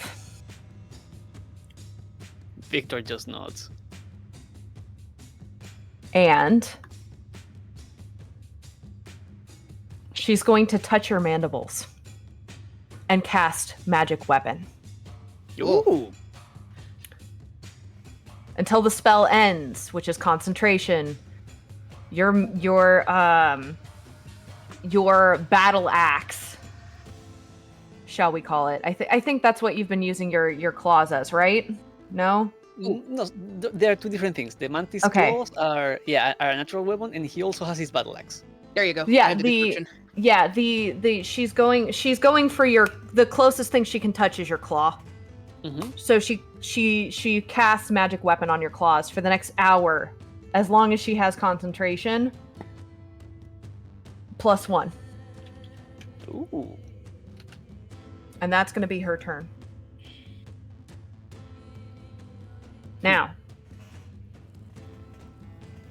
once again, also noting Ollie's presence, this one down here backs away and bolts into the shadows. However, this one begins to approach and only makes it up to here.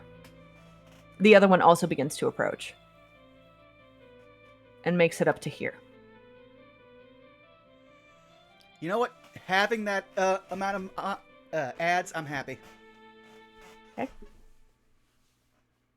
Before Pyle, you take your turn. Uh-huh. I forgot to do this last round. Oh, cool. You watch as now, with its arms free, this creature takes both of its front arms, almost like it's amazing it's able to even stand, as if its center of gravity has not been just stripped away from it, but it extends its arms and it digs its knives into the ground. And I need dexterity saving throws from Victor, Pyle, and Ollie, and Jan, as vines emerge from the ground. Bummer. This should be very fun. Oh, Crayola. Broke. That's a 22 for Victor. 22 for Victor. 13. 19. Ollie, you take full. Pyle and Victor, you both pass. You take half. Oh. As thorny vines come after you, so to speak, raking at your legs, trying to grip around, but do not successfully grapple. As Ollie, you take 14 points of piercing damage, halved to 7 for Victor and Pyle. I have some bad fucking news, guys. Don't you fucking don't worry, you won't be down for long. I'm at -6, so Pyle is down. Okay. She takes one step and down.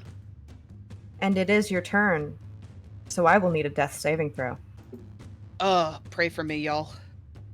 Where is the thing? There it is. We praying. Huh. 8. I suppose that's one failure. That is one failure.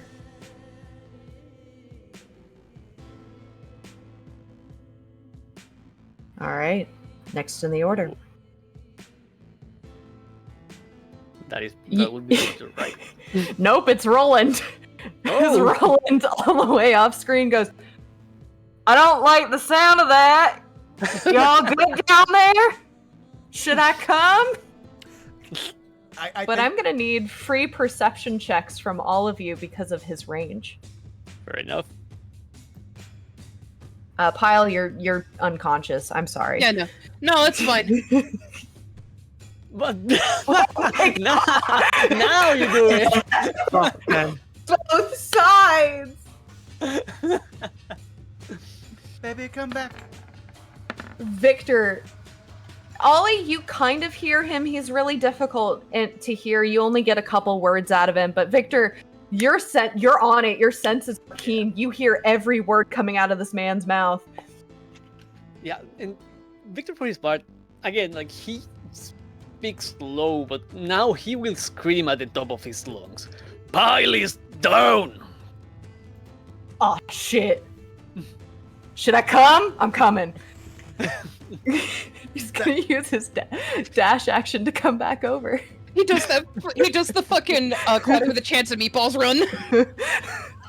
Oh yeah, he's doing the Mr. T. Yep.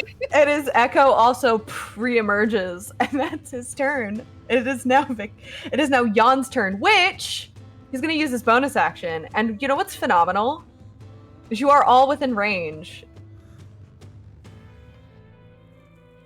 You all, I do mean everyone in that range, take 8 points of health damage. Pyle, you are back up. Oh, wonderful. I see you do the D6 thing as well, as where we take healing damage. 8. Oh, cool. How many? 8 health damage. It's not much, but it gets Pyle up. Yep. And it brings me back to full. It helps Oh. Victor because Victor was at 1. Cool. I'm at 2. Please run away, Victor. Oh no, Amanda, you don't go from negative back up. You start from 0. Oh, Yeah. that's okay. Yep. Whatever. We are Yep. in the dark times of 3-5. Mm-hmm. Yeah. Oh, So you have yes. 8 points. You have 8 You points. He's not done yet. That was only his bonus action. In this moment, he's got one left of these. Can we potentially beg for mercy? Lucid, we're trying to leave. Please leave us alone. Oh, I think you're gonna appreciate what he's about to do. Oh, I really do. can I Before give he him runs, soft baby eyes? you can. As he once again slams his mace against his holy symbol. This time, a loud ringing comes out, as if, very similar in that sound that you make for Toll the Dead, but this one rings like a gong that's been struck. And I would love... I know that... Well, we'll see how it goes. Oh my god, no, what? Oh? Oh? What to get divine intervention? God, is that you? Oh my god! Holy shit! Okay. You all better be thanking Die Hard Dice on this day. You all This better is be being thanking Die Die Hard Dice, as this ghast instantly dead. Instantly killed. Hold on. I'm not done yet. I ain't done yet.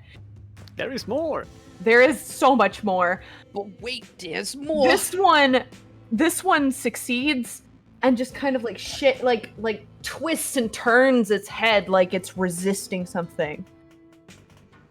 You watch as the creature that exists in this maze makes, if it could, eye contact with the glowing holy symbol in Jan's hand and begins to tremble, its bones rattling. Ooh. Yep. And that is bonus action and action, and Jan goes, well, stay as close to me as you can, please. And uses movement to start running. Yep. And that's Jan's turn, bringing us to Victor. Victor looks at Pyle. Seeing that she's back up, he actually lets out a sigh, sees everything going on. Rook, take Ollie and leave.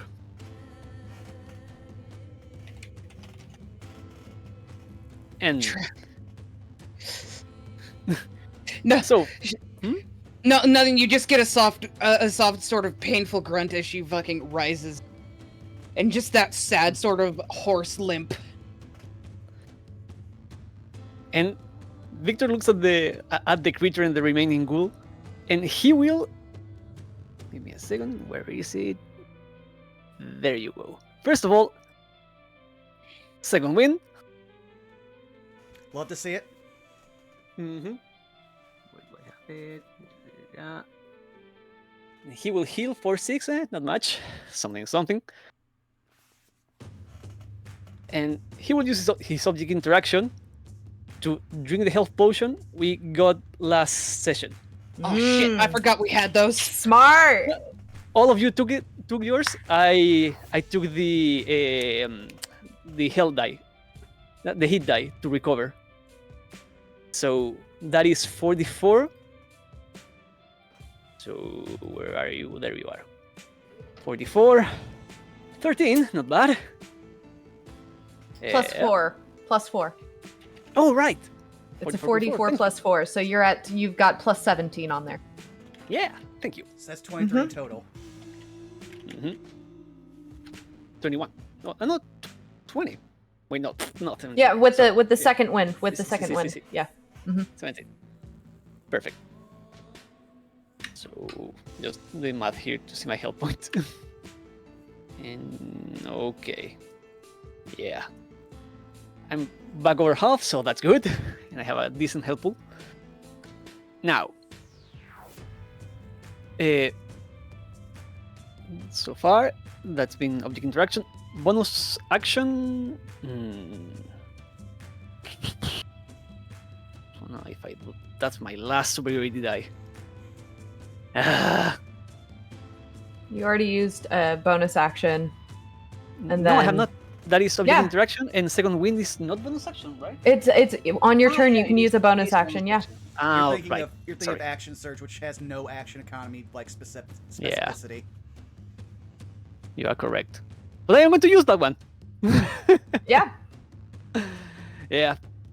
Action search. Okay. So Yeah. I have 4 attacks. And I am unleashing all of them with the +1 claw against the creature. Okay. So +1 is that's to the attack as well, right? Mhm. Perfect. First attack. That's a 20. 21. Plus 1. Ah, right. Does a 21 hit?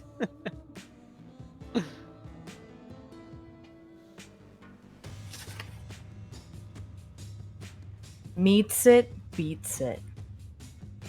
Oh boy. Alrighty. So that's damage. 9 10. and +1, right? Or it's just for the attack? Plus 1. Awesome. That's 10 damage. That's attack number 1. Let's go for attack number 2. 28 Oh, damn. Look at him go. Yeah, that hits. for 8 damage. Yup. Attack number 3. Ah, that that won't do. It's already used its reaction. Good. And attack number 4. 25. Very good. For 11 damage. Very good job. Yeah.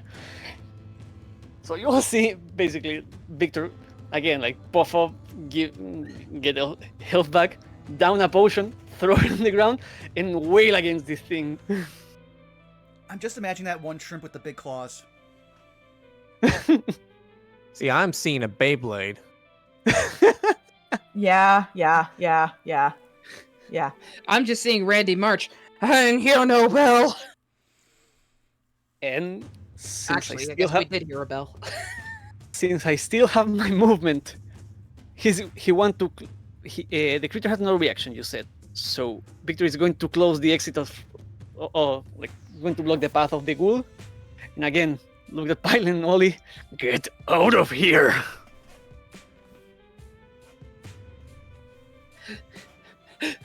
I'm trying. And that would be my turn. Yeah. And at the end of your turn, it watches as you go to escape, feeling with a sense of invigored, invigored. I don't know. He Just determination, maybe. And as you swipe at it 4 times, actually landing, you watch you're making sufficient gashes in its arms, but it turns and it looks at you. And as you move away,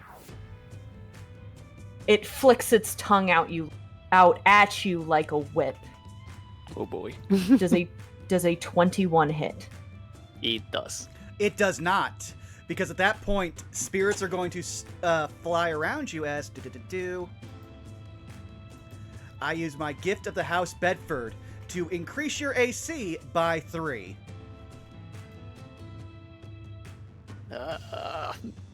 Beats. Are you fucking kidding me, man? 21.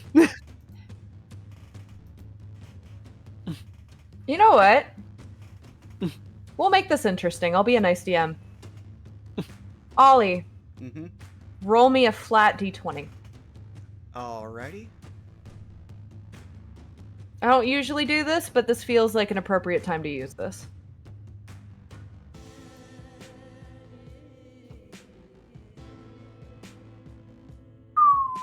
$14? Roll it one more time. Oh, okay. I swear to Roll20, God. I need you to stop chugging on me here. I swear to God. 4. I'm sorry. It's fine.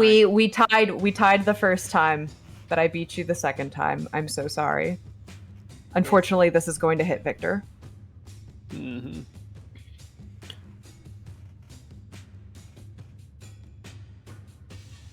Not too shabby. That's only going to be. Only going to be. I'm trying, man. It's only going to be 9 points of slashing damage. Oh yeah, can stand that. Considering the other hits that you have taken, like I'm And I hate to do this, but you stepped in the no-no zone, Citrix, so I gotta do it to you. Oh no. But actually, you can beat it. It's a con save. Oh, it's a con save? Yep. Con save for no damage. Then Well, actually, let me check.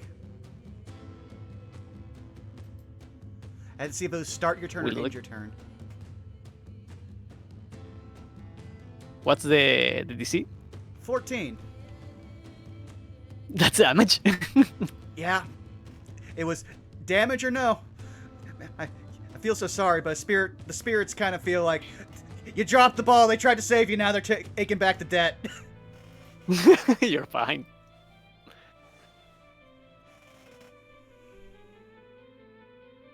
So Alrighty. now it is officially its turn. Oh boy. Oh God. Huh? Huh? Who's it Uh-huh. pissed off at more? Who do you think? I mean, I did nat 20 it. I did over 20 damage. You forget. You forget. It's shaking. And as it quakes, it looks once again over to the cleric, whose holy symbol continues to burn and shed this aura. And it turns and it books it. Nice. Nice. We're still going to be in initiative for the sake of things because there's still an aggressive creature there and this thing has a time limit. And the creature can continue to make saves, so we will continue to be in initiative until either it catches up to you or you are able to escape effectively. Yeah, we're going to. Don't worry. Oh, I have a thing I can finally use. But that is the end of its turn, bringing us to Ollie with Yeah. Luca on deck. Yeah, Ollie is literally just going to step between both of you, looking so fucking done. And again, you're now in the eye of the storm of literal spirits that are more solid than any spirits you might have seen on the surface around Orzhov. He is going to reach out a hand to each of you and just go, "We're all getting out of here. You both still owe me." At which point, you will be enshrouded in spirits as do. Give me a second. I wasn't on my spells page. Come on, let me post it. He casts invisibility at 3rd level because he's a warlock, and both of you are now shrouded in spirits and unable to be seen. And then he is going to take the fact that he's not in any danger, and he's going to run all the way over here. He's got to stay without 5 feet of anyone, but also keeping that torch going so everyone without dark vision can see stuff. And he's just like, come on, people. Let me make sure I also did my full movement. 1, 2. Okay, wasn't it 1, 2, 3, 4, 5, 6? I was 1 high. But yeah, Finn and any of the humans in this group can see. And yeah, you are able to definitely walk away without any danger because no one can see you. Turn.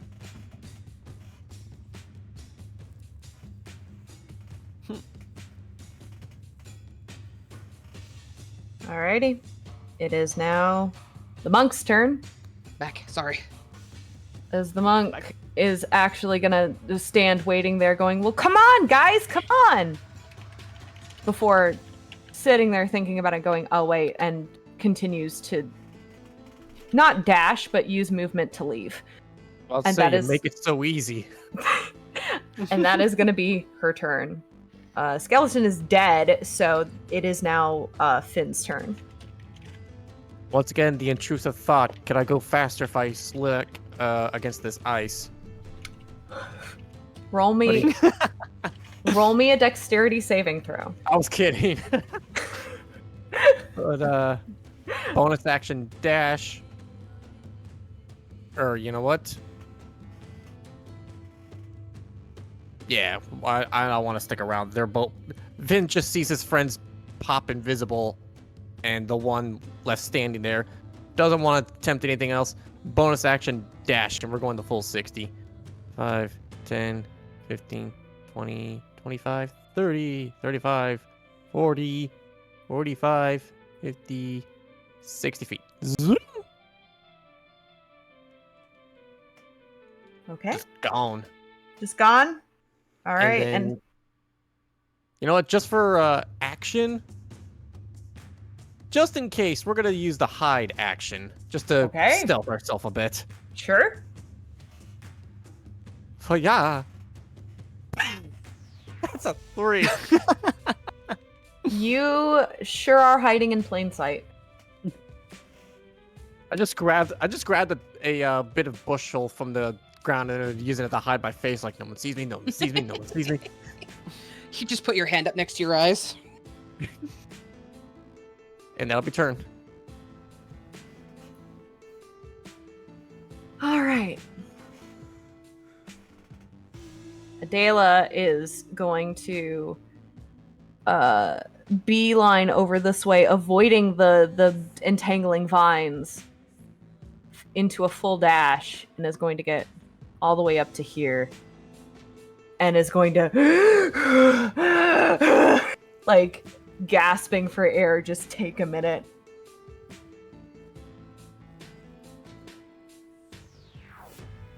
And now it is the ghast's turn. The ghast is gonna try its best to perceive you two, because where did you go? You were just there. It's going to fail. So it's going to run over to Ollie.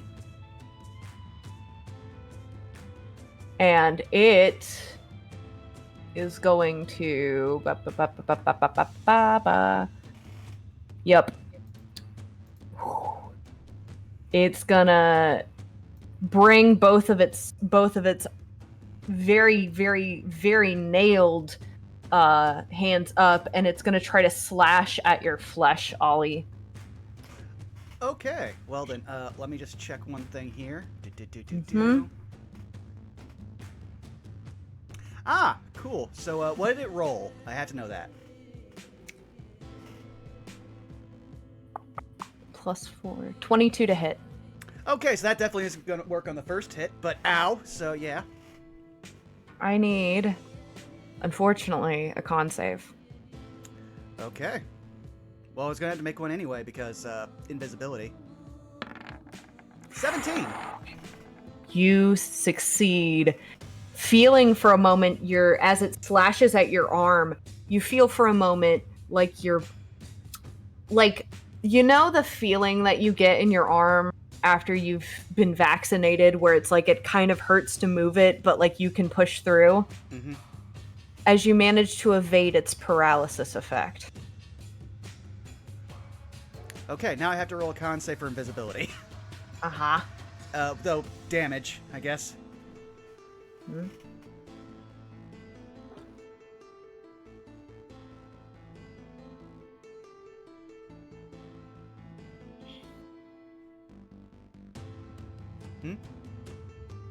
Yep. If you said the damage, I didn't hear it, so I just need to know if... You Oh, that's right. Ha. You're fine. I skipped to the other one and forgot to tell you. I think you're gonna be fine. Because that was only 2 piercing damage. Ah, okay, well then. I still have to make it because rules is written. Mm-hmm. 4! You succeed! So my friends are still fine. Does it have any more attacks? I realize that the rules, for those in the YouTube comments who are going to be like, but the rules is written as it's got to beat a 10. I don't care. It beats 2. I'm being nice. Out here like, this is my game, my rules. In this current moment in time, I'm going to be nice. Because I know what happens if I know what happens if you fail. Sorry. But yes. You do have inspiration, though. No, I already You used want that. True. I used that so that way Alright. we could make some of those other skeletons not Yep. be a problem. Yup. Right. And the So other again, cast. you managed to only you take the 2 points of damage, and that is it. You are good. Okay, cool. Because I definitely had to check if I could use vassal spirits on myself. Nope. Which I can. You do not feel the effects of paralysis, and again, I'm being nice. You Yep. succeed on that con save. I am bowing. I have given you the prayer hands. Yes. Much appreciated. Anything else on its turn? Nope. That brings us to top of the turn order. Pile. Hi, yes, it's me. I have kind of a specific question. I'm not sure it's going to work with the invisibility. Nah. Can I still use my turn undead channel divinity while invisible? Use any action, drops it. Yeah, unfortunately, any aggressive action drops it. Let's see.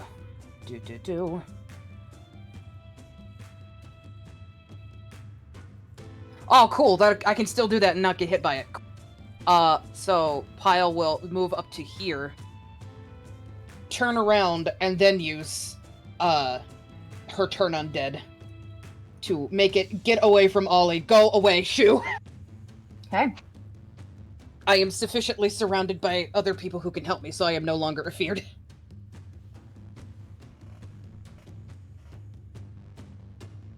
That's a failure. Ugh.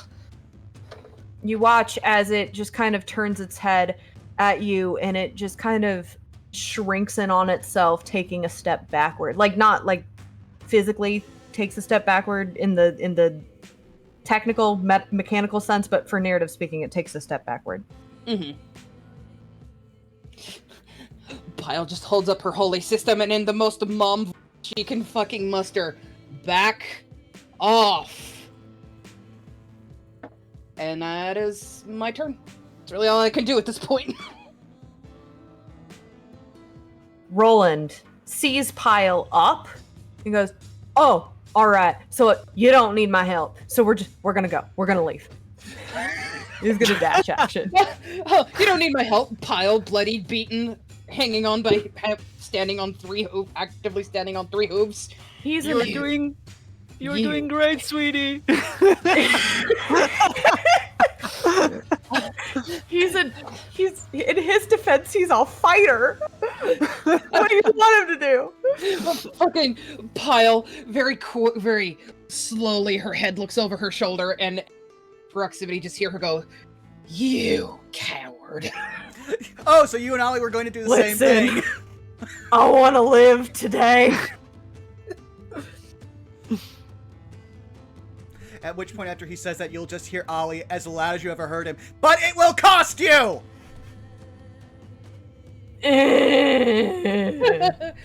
Distant crying. I'll buy the champagne.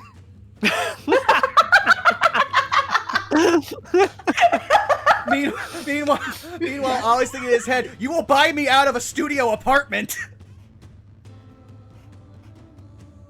So, that's his turn. Next in the order is Jan. Jan is here, which means that Pyle, who is no longer invisible, and Ollie, you both get 10 points of negative damage, 10 points of health damage. Thank you. Oh, cool. Oh, wait, so I get back 10 health points? Yep, Lovely. you get back 10 health. Oh, fucking bless. Oh, that's a different spell. Yeah, that is a different spell. That's a spell I can't use right now. And he's going to use his action to dash and end up here. And that's his turn. Victor, you are invisible. Yes. Which is going to make this a lot more fun. Because Victor moves 20 feet all the way here. Oh, murder sandwich, let's go. I do get a +2 because of flanking. And Victor is going to attack this thing with the Mantis Claw, which is enchanted with the +1. So... Let's go. Victor really said I've had a... That's a 31 to hit. Victor really said, I'm fucking done. You don't hit. That's too high. Yeah. Victor just nothing personnel this thing. Fucking Undertakered him, Jesus. And of course that's doubled. Uh-huh. And a +1, remember. There we go. Victor right now. Yeah, how do you want to kill this thing? Victor just comes from behind and one swipe, like, boom, dissipates this thing. Oh. And as he gets like becomes visible again, looks at Ollie and says, "I told you to leave." Ollie will gesture at, was there, am here, was there, am here, what do you want from me? My legs are only so long! And since I have 10 more movement, Victor will move here. Look at Ollie. Come on. To be fair, he stayed in the back the entire fight until he had to make it so you did not die.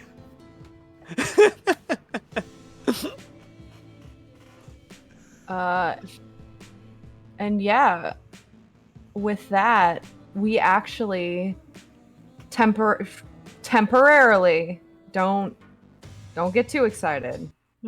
Oh. But temporarily, you find yourself in a moment's reprieve, knowing that there is little time left in that reprieve. We are out of initiative, and before we do anything else, now is a great time for a break. I'm glad, because I've been holding in a piss for the last, 30 minutes. No time to talk. Exactly, Wes. I'm gonna go take my cry for reaction now. I'll be right back. Yeah, I will be right back. You guys have fun. Oh. I am going to drink some water and be thankful that that happened the way that it did, because otherwise I was definitely going to lose my voice tonight, and I was prepared for it. Hey, you did fantastic. Really good, loving the screaming of the monster. Okay, so you want to know what happened? Do you want to know what happened? So Jan used Turn Undead, right? And at a certain level, that outright kills certain CR of undead, but the rest of them still have to make wisdom saving throws. The creature of the maze nat 1'd that wisdom saving throw. Amazing. Which is why I started losing it. I was like, there was no other way that this was going to happen. I was fully prepared for it to get rid of the little scrawny guys and you'd just be left with the big monster. But the one that was left standing, that was not outright killed, that passed it was the one gassed. And the monster of the maze not one that save. Amazing. Oh, that would not have happened. That would not have happened. That would not have been nearly as successful I was explaining to Citric that the only reason it turned out the way that it did, Jan used Turn Undead, and the creature of the maze nat 1'd that wisdom saving. Yeah, that's where I came in.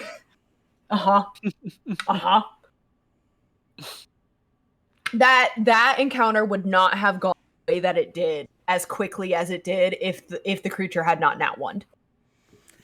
Yeah, my original plan when getting down there, immediately seeing that the stuff wouldn't happen, was to have my backup plan already prepped, which was Shroud of Unquieted Dead, and then I was just going to turn Pyle and we are so bad with keeping her name. I keep wanting to call her Adira. Adela, yes. Ollie was just going to cast invisibility on Adela and Pyle and see how smart this thing was, knowing that powerful undead sometimes are smart. One's animated by moss, he's not sure. That's not his wheelhouse, but he's betting not. I'm going to go ahead and take a dagger out of my inventory because I left that bitch behind. I also lost a hand axe. But I will also take my break to go to the bathroom and take a chance to remember everyone in chat to drink your legs and stretch your water. And I'm also going to follow suit. Go right ahead. Oh, that was so much fun. So much fun. Also, the problem when half your kit is made for fucking with the living and not the undead. Oh boy. Oh boy. See, how do I remove an item from my inventory?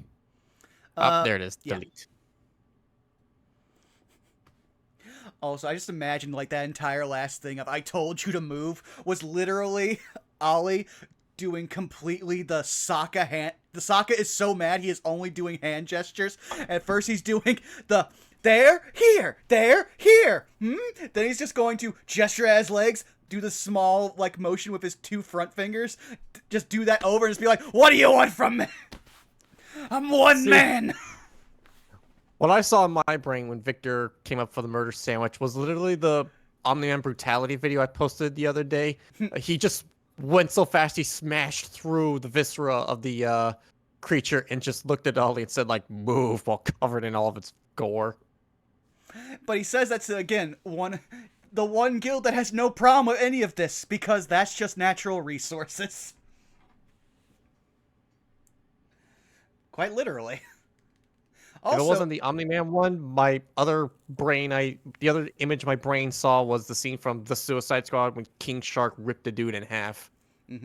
Also, I do want, because this will be up on the YouTube, want to thank Beards and Barbarians for the raid of 14 people, as well as I Think I'm Okay and the Joester for their follows. Thank you guys so much.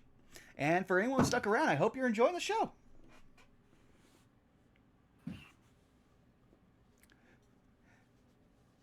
But yeah, for those who don't know, this is a mini series that we're doing. We have some semi-regular games, which are bi-weekly. We have some other games that happen, as well as some gaming content on this channel. So if you enjoy what you see here, guess what? There's a YouTube channel with all of our previous content up and handy to follow YouTube playlists. So please, if you enjoy it, give a like, a subscribe. Whatever. There's also a Patreon, but there's not much on there yet. In fact, there's still some people in this chat, I'm going to just subtly say, who need to vote on what they want their next reward to be. The poll is up. But otherwise, this has been good. Whose poll is up? Don't you dare. Don't you dare.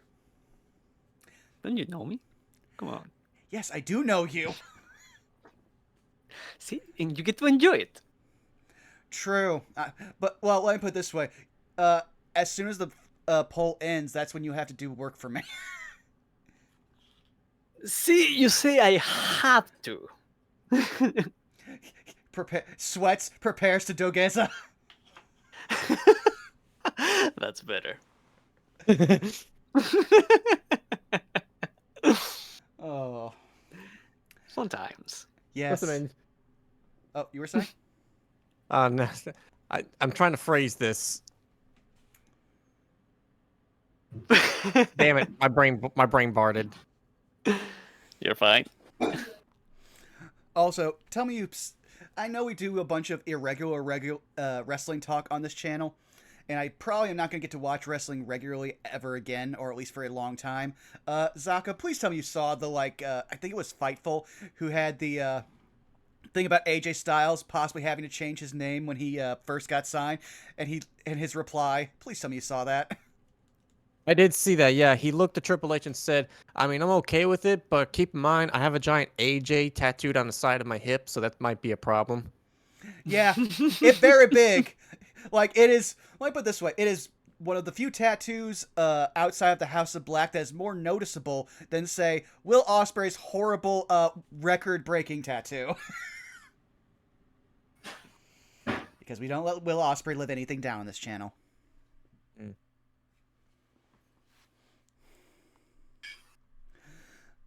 But that said, That's the fun thing of that. That's the fun thing with tattoos. They are either a wonderful form of self-expression or a terrible midlife crisis. Looking at you, Cody Rhodes. Fine tattoo. Why does it have to be a neck one?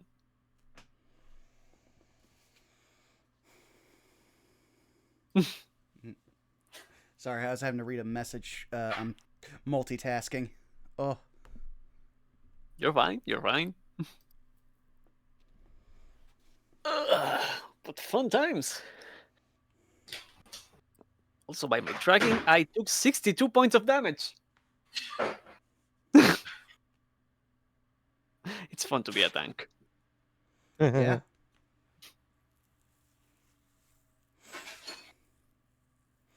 Oh, I'm just remembering back to the few times I've gotten to play marshals on this channel, and I miss being a tank. It is fun.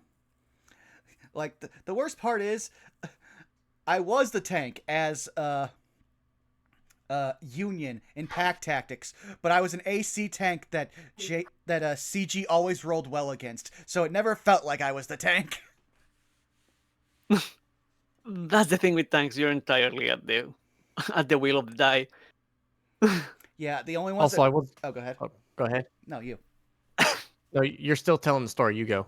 That was basically it for the story. I was probably going to go on a new tangent, so go ahead. I was gonna say that reminds me of when Sarah said you're fine. It's only 2 damage. I was like, he is a warlock. That you basically knocked one of his teeth out. No, that was actually 2 damage to 33 health. That is the least I've been hit for this entire time, including the one shot. Not the one shot, the session 0. Yeah. I have been hit way worse, and I have survived. And oh boy, this is actually really good because also charging the Boros for services, that's gonna go over well. I was just keeping a tally because when he has to go back to his family estate and have the hard talk that might give us a lot of answers, the Ollie they last saw is going to be very different from the Ollie that has been cultivated by this game. Like, I've been having conversations with Saris about it. And I'm happy that I did not play stupid this time. Like last encounter we had the dogs, I've mentioned before. Like he really played that combat like wrong. I don't know why. Because now that finally came into play, Victory is a grapple build, and because the dogs were pretty much like fire things, I said, well, I assume it's just a bad idea to try to grapple something like that's constantly burning. But in like dismissing that, I forgot my trip maneuver, and that would have been a lot more helpful in that fight. Not to mention that I stupidly held back action search to the very end of the fight. We would have had less of a bad time if I had been smarter then, and I have rectified that for this fight. Yeah. I was fine with immediately seeing that, oh my, none of my plans are going to work right now. Okay, what does my kit have? Oh wait, I am the person who literally should be holding the fire so people can see, because I'm one of the people who needs to see, and I don't need a hand for a weapon.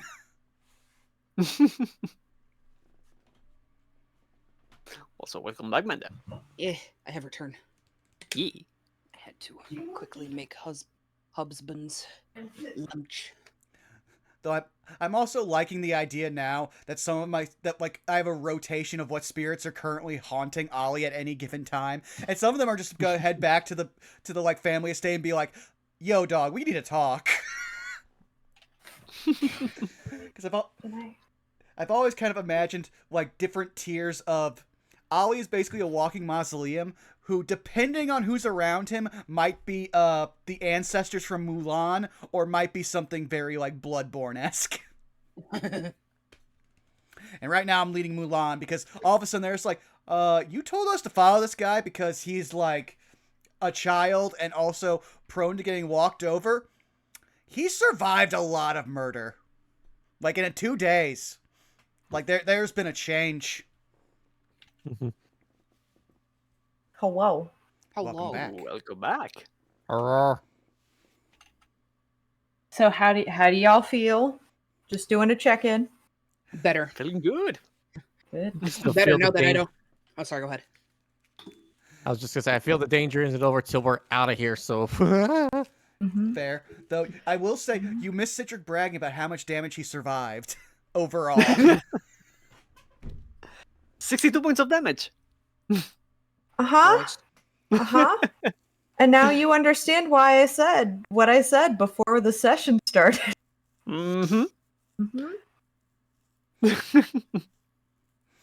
You also missed my entire monologue about how Ollie is slowly becoming the Sokka of the group while not as responsible. I can see that. Responsible? I mean, he's somewhat responsible, but like he has no way to enforce his responsibility. He's responsible in the fact that he is the lowest man on the totem pole and he is surviving. The fun thing is that I did not add that up, but I believe I dealt more damage than I took. Because I killed the ghoul, the ghast. I did like, was it 12 or 13 point of damage to the skeleton, and 27 or 29 to the to the big monster.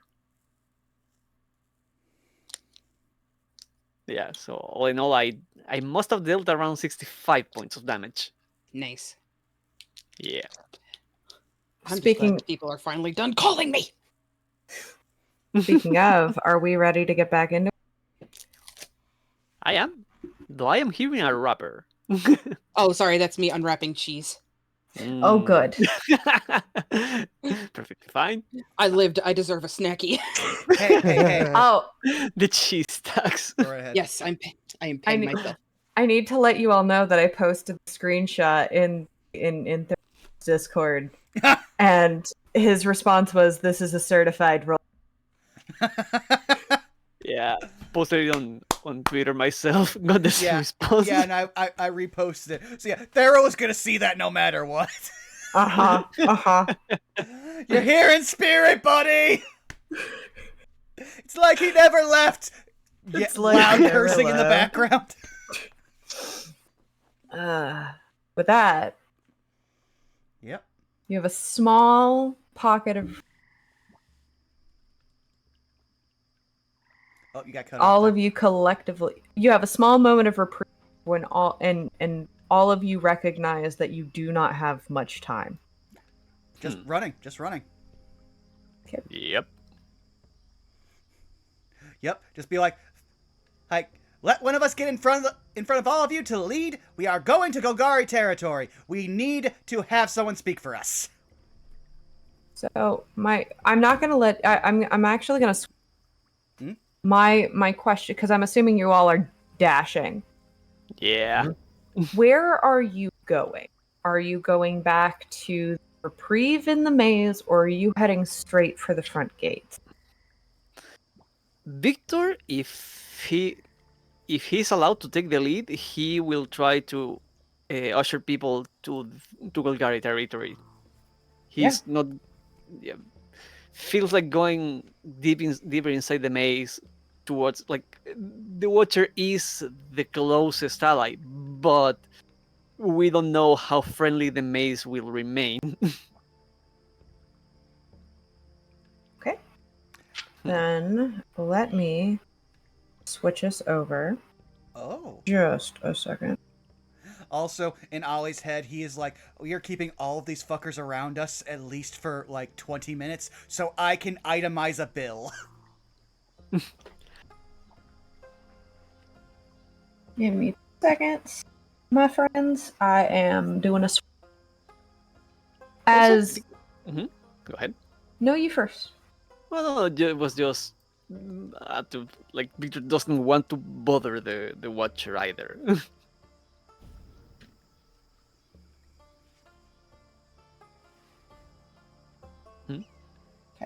So as you all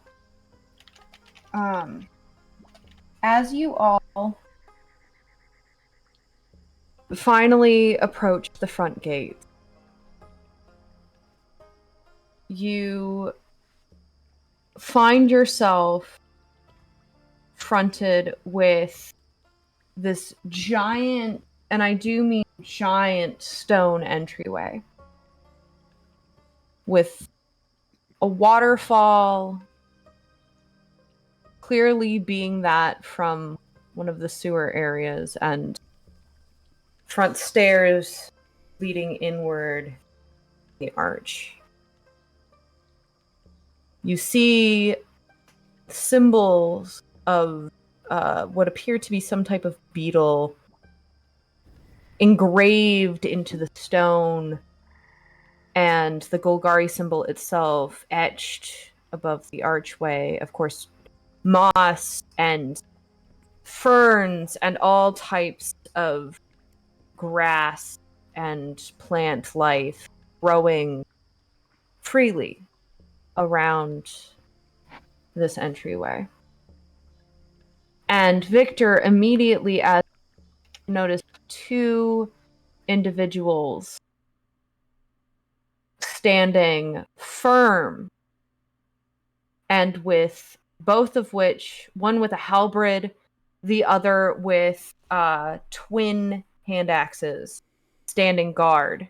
Both these insectoid-like beings, one looking similar but very different in nature from Victor, fully out, no hiding, mantis-like in nature with mandibles out, its arms, again, kind of latched over top of this halberd, as if almost ready to, like, pry it or not pry it, sorry, like clasp on it or clamp on it and, like, almost break the actual pull of the halberd.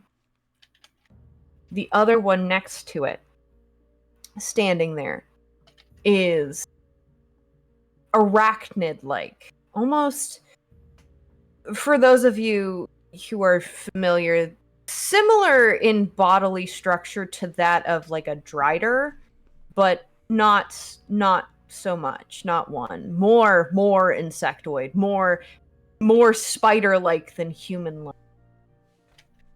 And its coloration more actually softer, grays and very muted blue. And the arachnid looks to you, the giant group of people, and goes, "Halt! Who goes there?" I am Victor, and I require sanctuary.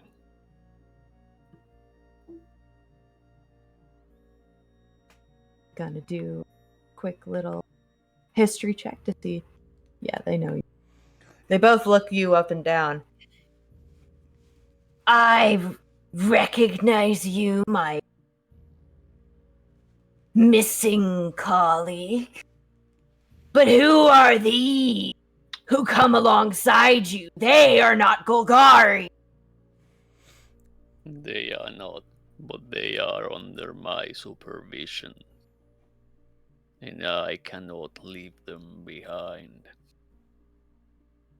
Roll me a persuasion check. Boy! Oh, you got may this. May I do something to help give him advantage? Sure.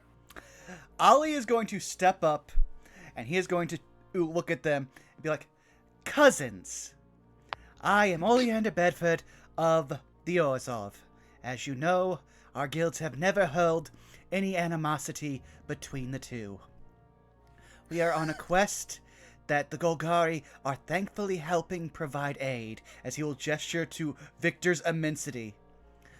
"We only wish for succor for ourselves and these people we rescued from the maze," and he will gesture towards Roland and his ilk.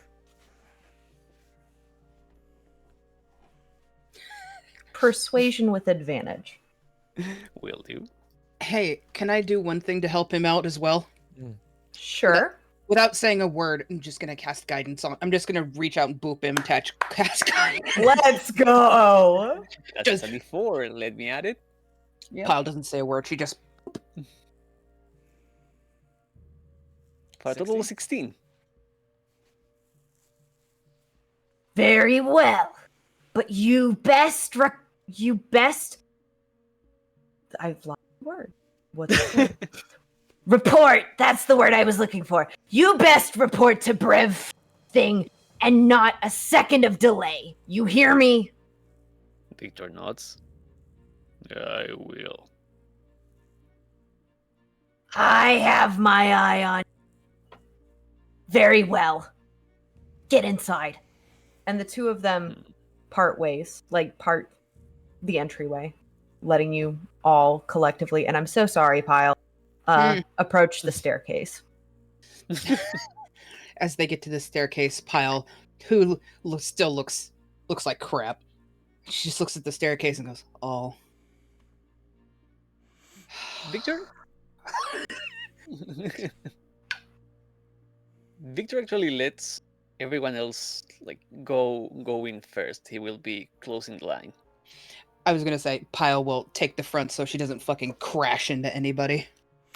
I was actually about to say, you'll watch Ollie walk beside you, take your hand, put on him, just be like, "Listen, you're going to need balance."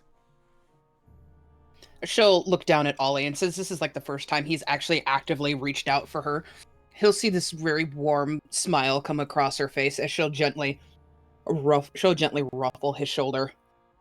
I knew you was a good boy, and she'll just start walking. You see him throw his head back, but he is holding in the groan. He is still a teenager, but he's just like, nope, she earned it, she earned it. Just in his head.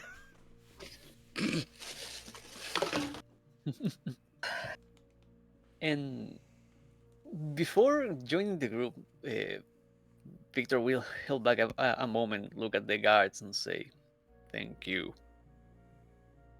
I will make sure nothing comes of it. They are under my supervision." Duly noted. The mace is agitated. Clearly. And I can't imagine that your friends would be any help or any explanation of that. Pay no attention to the cat screaming in the audience. We actually did not hear it, did not pick up. Yeah. He is yelling so loud. Oh. I leave you to your duty. And you to yours. Victor nods and joins the group. You all walk in, and it is, albeit strange for many of you, somehow in its difference, incredibly relieving. You see as you enter first and foremost, you see people. Humanoids, crawls, which again, for those who are unfamiliar, bug-like creatures. Some of them heading around, seeming to be maneuvering between buildings, of which seem to be made predominantly out of natural substances, so to speak. So instead of it being, the architecture being made out of stone, it's more, shall we say, swamp energy. Lots more usage of wood, things made physically into or alongside of natural elements rather than, shall we say, things being carved out. You see a great amount of fields, like open, like out vast in different areas, like just acres of what almost look like orchards, but those don't look like fruit trees. And you see as the little creeks and the little waterways that you saw kind of coming out into those waterfalls actually naturally are carved into the area around you, not inhibiting your walkway or anything. It seems like the architecture was built around them to accommodate their existence. For you, Victor, you would recognize that you have entered, into the front. You are currently nearby a lot of hot farms, as well as some of the other generic hives, camps, living spaces. You are also aware that nearby there are, though not in view, there are temples that are quite a bit farther inward, as well as different, shall we say, buildings and pavilions that are designated for either gathering missions, like a missions HQ. And you also know that there are other, shall we say, I don't want to call them shops because there's not a lot of, shall we say, monetary trade here, but like where people can get weapons taken care of, get their necessities met, so on and so forth.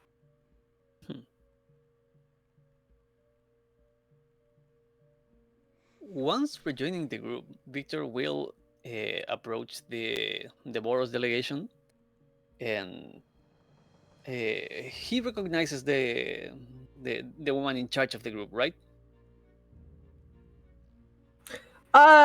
Yeah, you would one of the groups that passes by, right?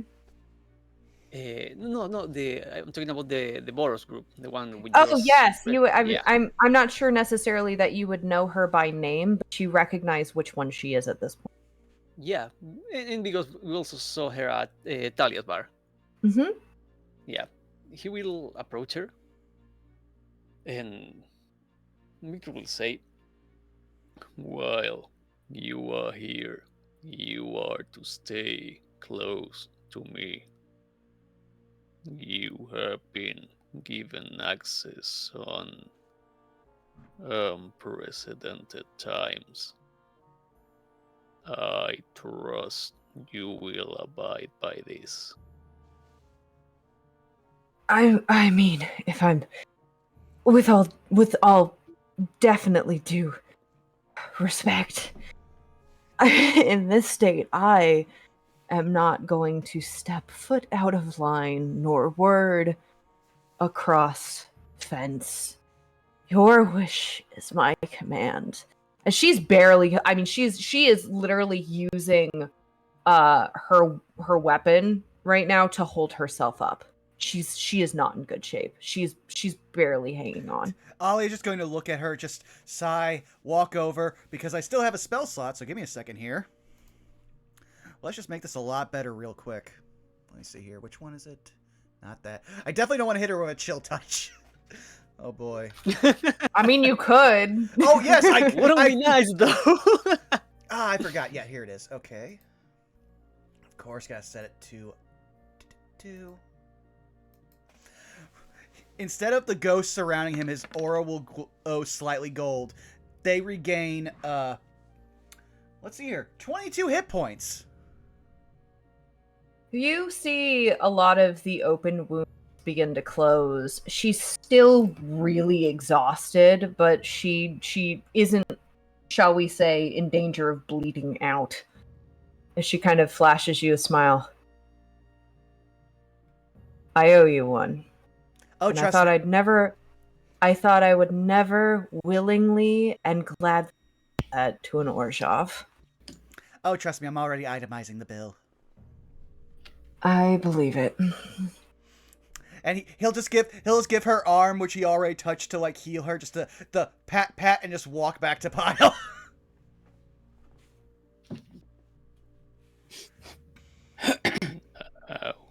I know of a place where we can rest. If you are to follow me. That would be greatly appreciated. Victor nods, and he will head towards Brev's place. For sure. And you don't even need to roll. You know exactly where it is. You actually notice it's quite interesting. As you approach and you know exactly where you are, first and foremost, Victor, are you really doing any sort of, I guess, like sweep around, like paying attention to those around you? Kind of like Anything immediately relevant, but Victor is kind of like one-track mind, and he's worried about going back to Rev. If it helps, Finn is paying attention to everybody. Yeah, I figured as much. I was going to say I would like everyone a Golgari. So everyone but Victor to roll me 2 rolls. Okay. A perception check followed by an insight check. Okay, let's just let everybody do this in stages. Manda, could you go first? Because otherwise, sorry. Oh, you're fine. No, you're fine. About to say, if you already went Zako, then just do you as well, because otherwise it's going to be such a pain. Mm-hmm. That's a 15 perception and a 14 insight. Okie dokie. Then Manda. See. That is a 15 perception and a 19 insight. Okay. Ooh. 21 perception and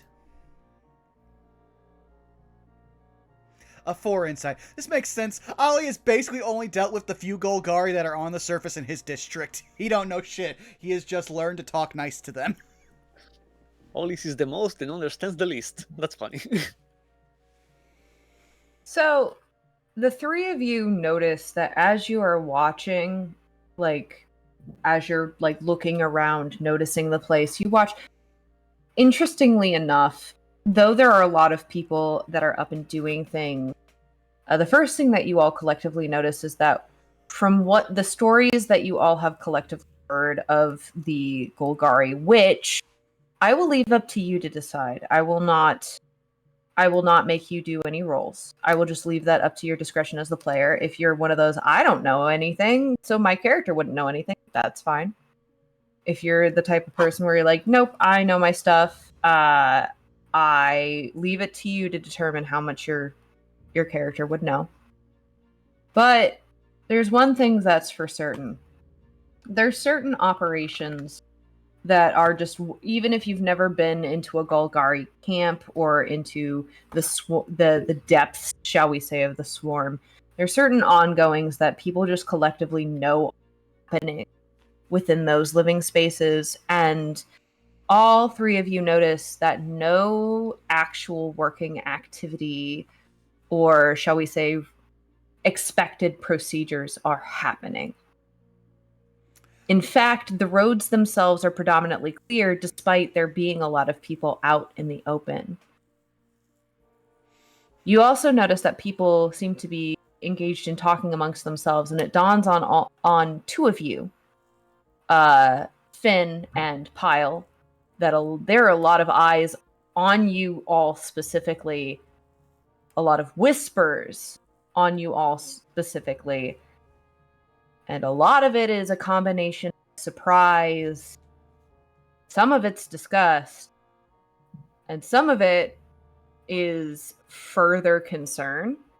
At one point, Ollie, you even hear someone whisper, I thought we were on lockdown. Who's letting an outside? What are they doing here? Hearing that, Ollie will walk straighter, put one hand behind his back, use the other cane, move next to Victor, but also walk at least a half step behind him, showing that he is deferring to Victor.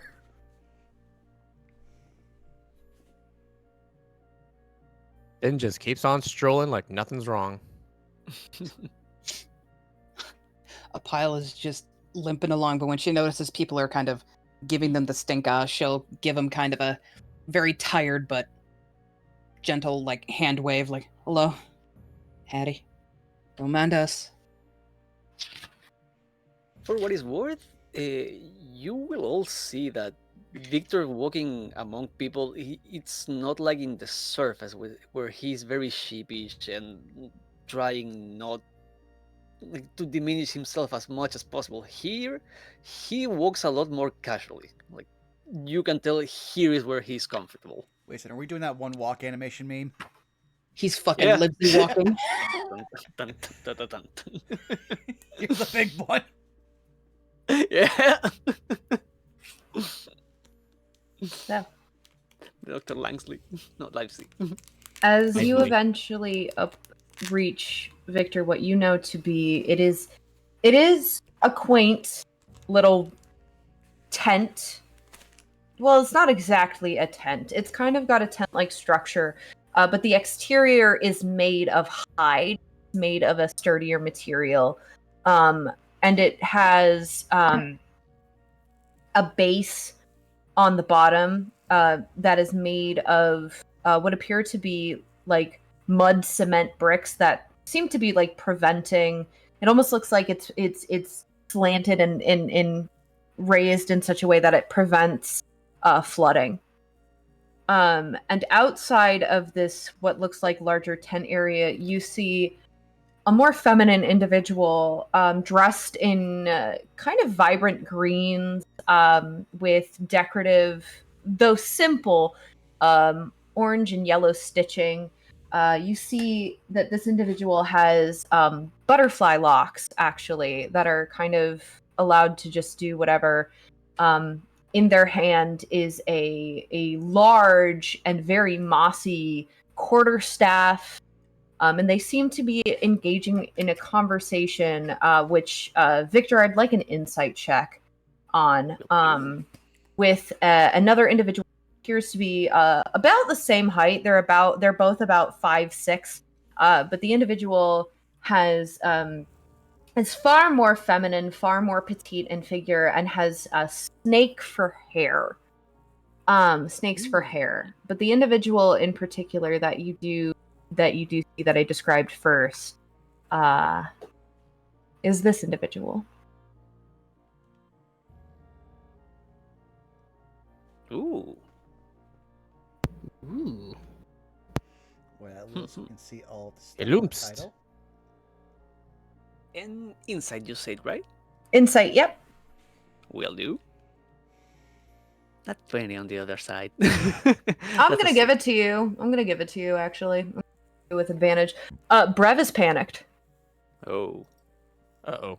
Brev seems to be engaged in this conversation, and it even looks like the Medusa is almost trying to calm them down. Noticing that, Victor will pick up the pace and go closer. I understand that you're doing everything that you possibly can, but I have not seen him since before we went on lockdown. How am I supposed to know he's not stranded outside in the maze? You know what happens to those who get stranded in the maze, and you're telling me not to panic? I can assure you we are really doing everything that we can, but I must implore you to stay put and stay to your duties as everyone else is. We have to figure out what is going on, and we have to have more information. We can tell anybody what the next steps are. I promise, as soon as we know, you will know.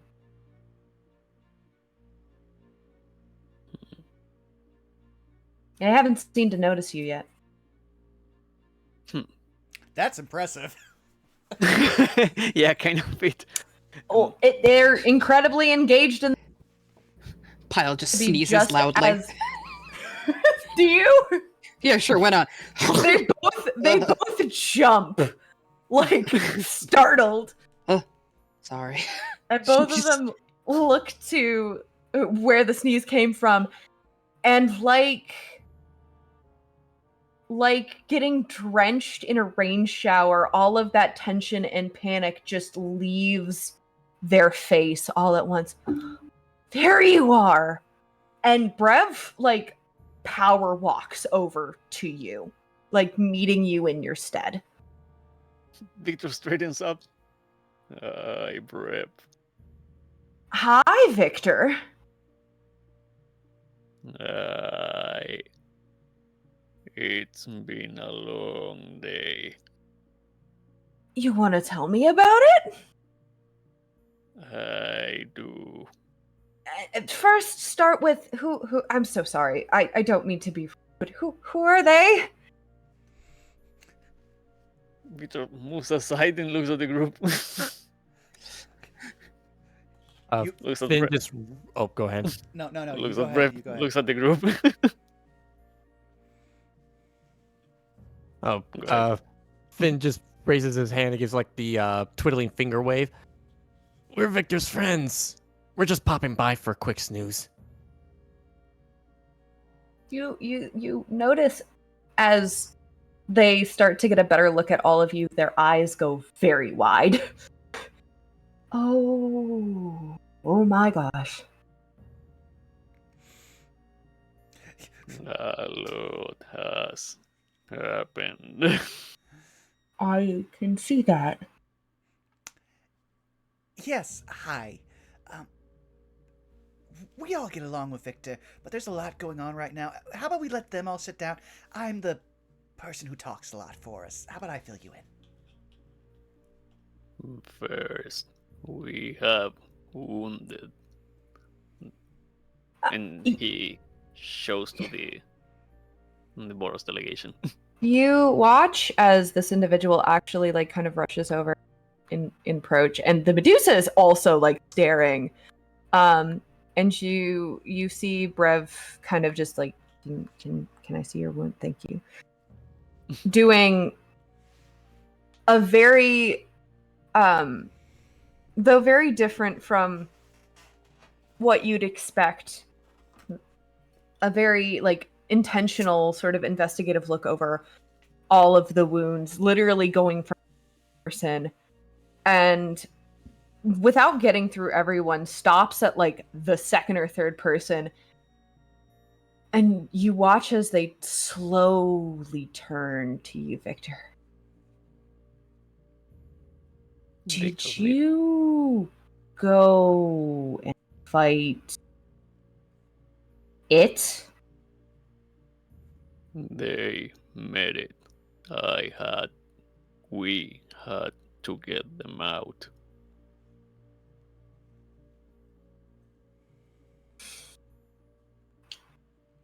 Watch them take a very, very deep exhale out.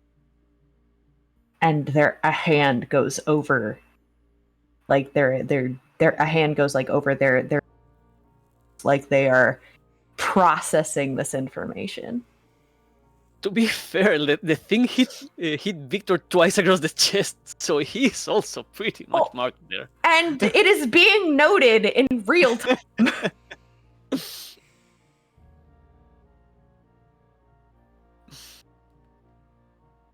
I apologize for both the concern and dropping all of this on you so suddenly.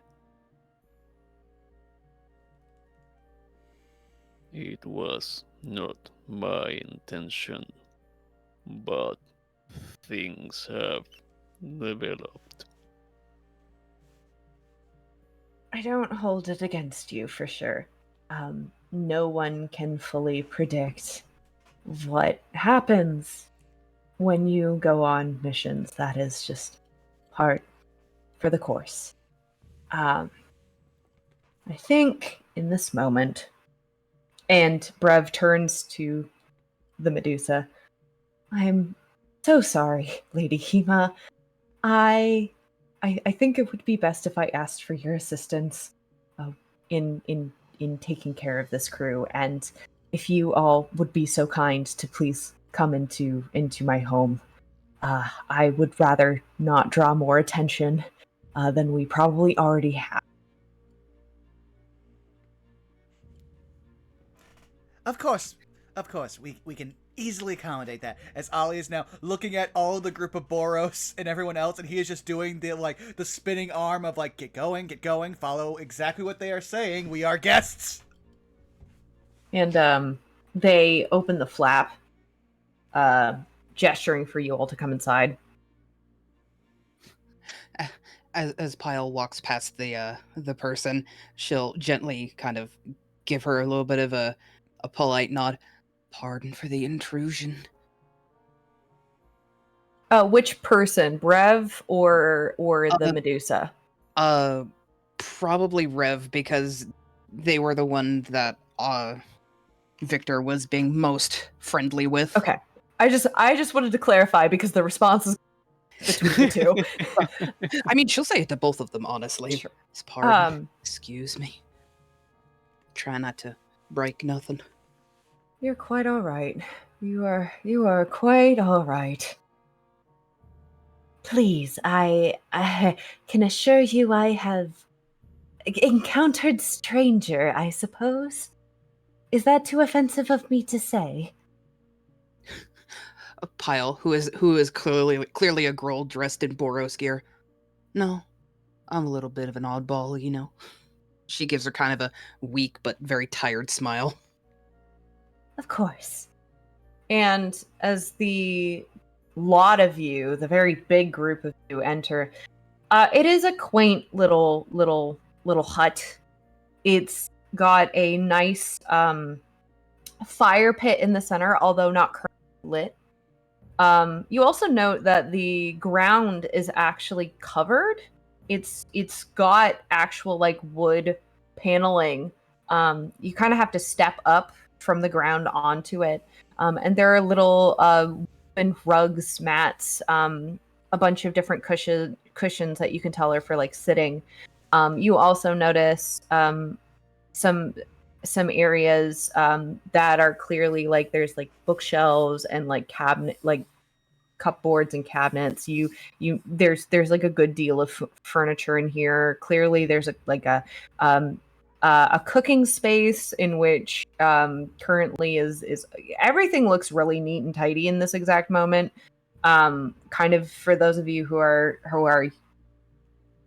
shall we say used to the signs of an adventurer or someone who keeps really busy, you can tell that this is the sign of someone who probably spends most of their time doing necessities and like that kind of work inside, but probably spends most of their time outside of their own home. And it's not super cramped, but it's like, you know, it's like the amount of space that you have when people are gathering for like a bonfire is kind of like your seating area. Please, I insist. I realize it's not the most comfortable of situations of what you probably are all collectively used to, but it is what I have. It is what I have to offer. Who is most injured? I think all of us are just going to point to Adela. Yeah, I'd say it's between Adela and Victor. Pyle. Yeah. Oh, yep. I mean, above game, I am at 19 HP, so Yeah, not the worst. Pyle is at 10, but she did have to roll a death save earlier, so she looks like shit. Yeah, so at that point, Ollie, ride or die, is just like, he just points to either of, like, Victor or Pyle and just be like, and then just shrug.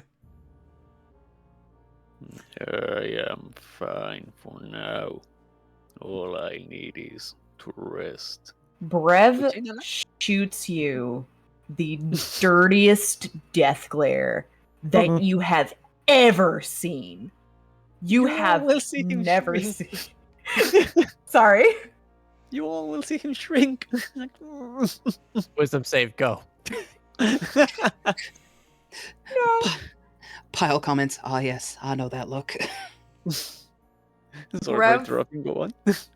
Brev turns to the Medusa, Lady Kima, and goes, "If you would be so kind as to help our lovely Boros friends, I she just kind of slowly nods and gestures to Victor, and the Medusa also nods and goes, "Oh, I understand very well what is happening here. Yes, I will be." And she just kind of like totters over with this like little slink in her step as she approaches first Adela, and proceeds to start doing some both like tactical medicine, but then also doing some healing. And you'll notice as she is doing her healing, and eventually she will come over to you as well, Pyle, to help you. You watch as it's very the magic that is being used is very natural. It's very well, it's nature magic. It's coming from, she's pulling from nature. Mhm. It kind of looks more like rather than like a burst of energy, she kind of will use quite literally, like you'll see like plants beginning to grow around her, and like almost like a photosynthesis sort of situation where like light and energy is sort of transferring, if you will, over to the wound. It feels warm, but not in a painful way, in a very comforting way, as you know where the magic is done, the healing is done, and then of course this is counterbalanced by the very tangible medicinal practices of shall we say sutures and ointments and so on and so forth. Hmm. Just picture the fish skin scene from One Piece live action. I imagine Pyle is pretty comfortable around nature magic, so I don't imagine it would bother her too terribly much. And Brev, on the other hand, who is, I want to point out, Brev being 5'6" is significantly shorter than Victor. Just a friendly reminder. Proceeds to, like, before even doing anything, just kind of gives that sort of parental stare at Victor. Like, even without an insight check, you know that there is a lot of, like, genuine love and, like, not like romantic. It's very, very much not romantic in nature, but very, like, familial in a way, love and, like, concern coming from this individual as they take a very deep breath before tending to your wounds, Victor. And in this moment, again, it's a lot of nature magic. And in this moment, Victor, and then if any of the other three of you would like to pay attention, I'll leave that up to your discretion. I would like you to roll your choice, actually, of a nature check or an arcana check. Ollie will kind of give them space and just kind of keep both hands together and stare at the ground while everything's going on.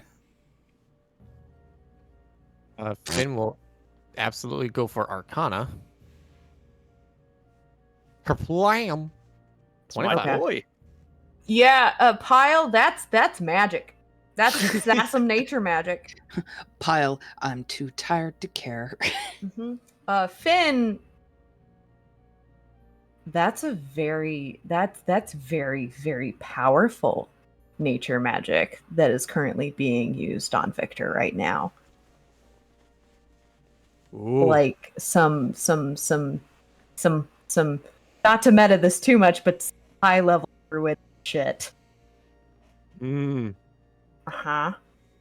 As you watch Victor and Pyle, all of your wounds eventually are like Pyle again, some of it's medicinal, but some of it is magical. In Victor's case, you watch as with one spell, all of your wounds close up. Full HP? You both recover to full. Oh, Awesome. Thank Ooh. you. But the point that I'm trying to emphasize, full transparency, all of you healed to full. But the point I'm trying to emphasize here is the use of one spell. You've heard of thou shalt not fuck with the lady of pain, thou shalt not fuck with the person of healing. Yes. You don't fuck with the white mage. In this moment, Brev will not say a word, is still Victor, it looks like they are currently trying with you in this moment. They're got a lot of thoughts and lots of emotions. But they will turn their attention over to Finn and Ollie and say, which one of you needs it next? Finn, above game, he's only missing 7 HP, so he just gives, like, the, nah, I'm good hand motion. Same, like, I have 2 missing hit points, which I think actually got possibly healed by you. Let me check. I might have added it back. Like, yeah, Ollie has 1 slash mark that he is probably, like, almost neurotically held off asking Pyle to mend. You watch as Brev follows Ollie's eyes to the 1 slash. They proceed to pull out some type of ointment and like a little piece of like cotton and proceed to dab it on there. And it stings a little bit, but after the stinging is done, it feels very, very icy, like an icy hot. And as they wipe the residue off of your arm, the slash is gone. I meant more my outfit. I'm at full HP. Wow. Yeah. I was trying to say, remember, clothes make the man in the Orzhov. Yeah. He needs a mending spell real bad. Yeah. Then we're gonna turn around and say that same sequence does happen to Finn. And you are back to full.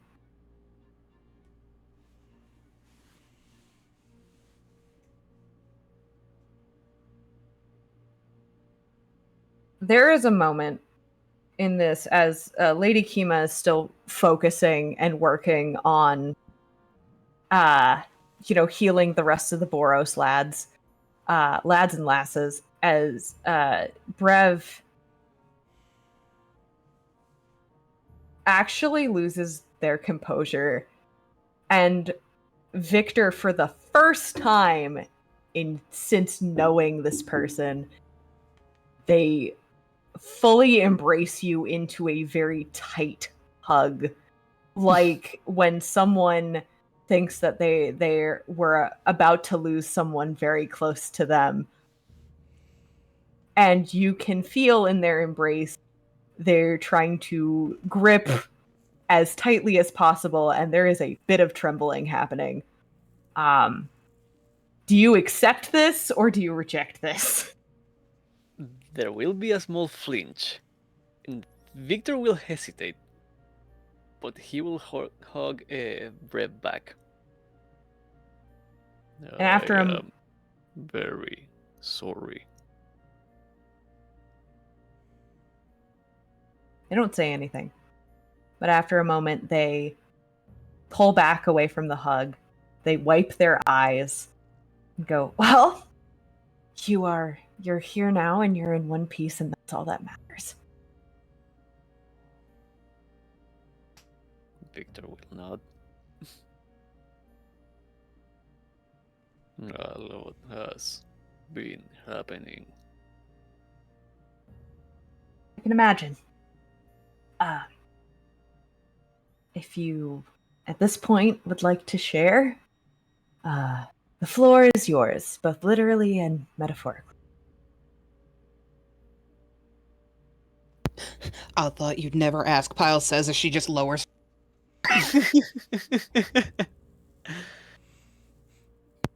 Victor actually looks at the rest of the group like, do you like?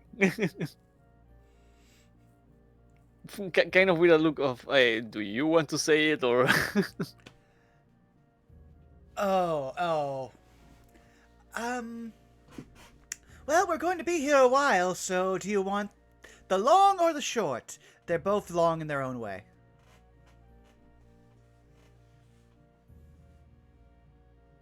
Whatever you feel is necessary. Okay. Well then, Ollie will hold up one finger, turn to Finn. Let's just take her outside. First, because the Boros. Second, because we are going to dump a lot on her in this will probably take 30 minutes? Give or take. Okay. Brev, may we step outside, mostly just for privacy's sake. Don't worry, we will not do anything to alarm or offend anyone outside. It's mostly just because there are things happening that not everyone needs to know.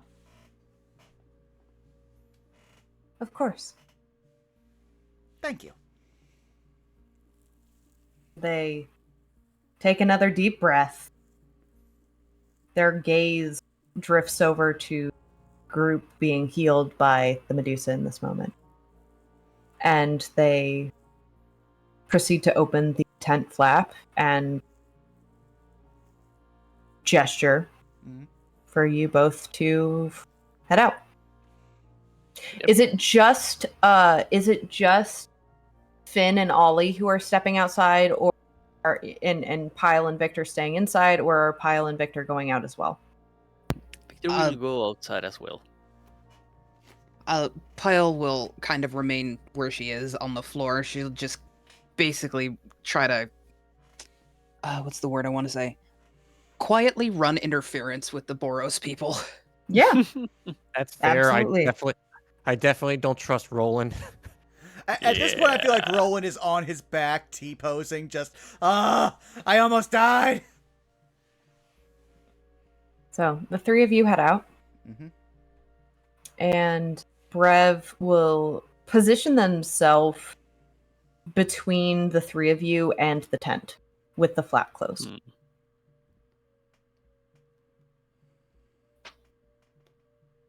All right, so starting from the beginning. A few days ago, there was basically a robbery at an Orzhov belonging to the family of our friend Ollie here, where a combination of Golgari spores and Izzet technology were used to get inside and get out to steal some magical items. I have the list here. Finn pulls out his notebook and starts scrambling through. Let's see here. An orb of shielding, an eye of arcane, and 3 soul coins containing the souls of an Izzet, a Golgari, and a Simic individuals. Following the trail, it looks like they passed through the maze and ended up somewhere, possibly in the Izzet territory, where we found out that some technology was utilized belonged to a certain university, and thanks to the help of a very lovely individual, we've learned that the soul coins could be possibly being used to channel magic and energy, basically. So we're currently just trying to make our way through and find out who exactly is responsible for this. When you mention the soul coins, Brev will narrow their eyes a little bit. Specifically when you mention the Golgar. We don't know who the souls were, unfortunately. We don't quite have those records. They have been using the maze and the Undercity in general as a way to move between districts. We found a teleportation hub, I think. It uses magic mushrooms to move people around.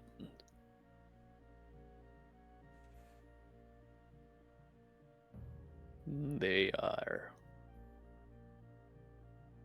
I don't know what they are doing, but it involves the city at large.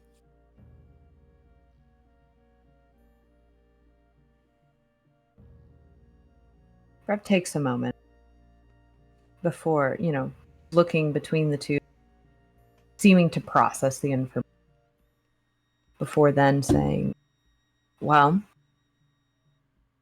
I suppose that would likely explain some, if not most, of the ramping of activity in Maze. It also would explain, partially, why there seems to feel like there is such a threat from outside our walls. Though it doesn't explain all of it. We can't That confirm also- whoever... Oh, sorry. You're good. You go for. We can confirm that whoever they are aren't too keenly aware of the creature inside the maze, as we found one of their weapons shattered, likely trying to fight it.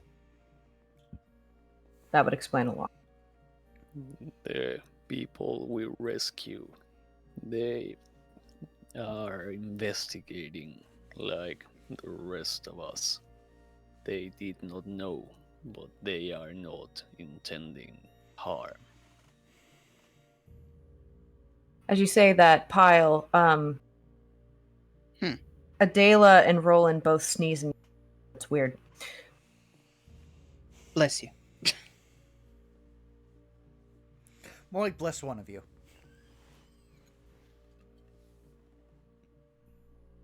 No, that's a spell. Brev then. Every time. Yep. Every time. Yep. Brev then looks to the ground. This also, though, would explain why your communications have been as brief and as vague as they are, as Clearly, you don't want to raise suspicion. I understand that. Victor nods. I was unaware when I started how long it would take. Now I have no idea where this all is going, but we cannot stop. No, you can't. Especially not as consequential as this whole ordeal is. Until the maze itself seems to calm down and until we see results on our end. There's a moment when Brev says results where they deliberately don't make eye contact with any of you, looking off to the side before returning their gaze. Where then the lockdown shall be lifted.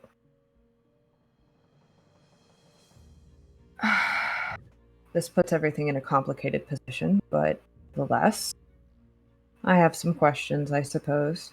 I know usually when you're investigators, you do the question, but I do have very important questions.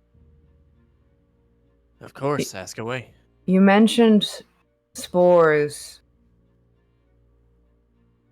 in the crime scene. Do you have any other information about it? Specificities, what they were on, so on and so forth? Specifically, they were the, I believe. Oh no, which pocket is it in? I have it written here. It was the bright pink spores, the ones that do damage to a person if they're inhaled.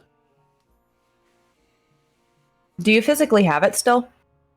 I don't remember. I believe. I think you did take a sample, yeah. Okay, But yeah, I think we did take it from Roland. Or you also still carry the poison vial we found, the cracked one. oh, right. I think did you hand all of all of the ooze you found, or do you still have any of that? Yes, I believe I gave all the ooze to Svetlana? yes. Because I did not want to have that on me. But yeah, Finn will present the cracked vial of poison and the vial of pink spores.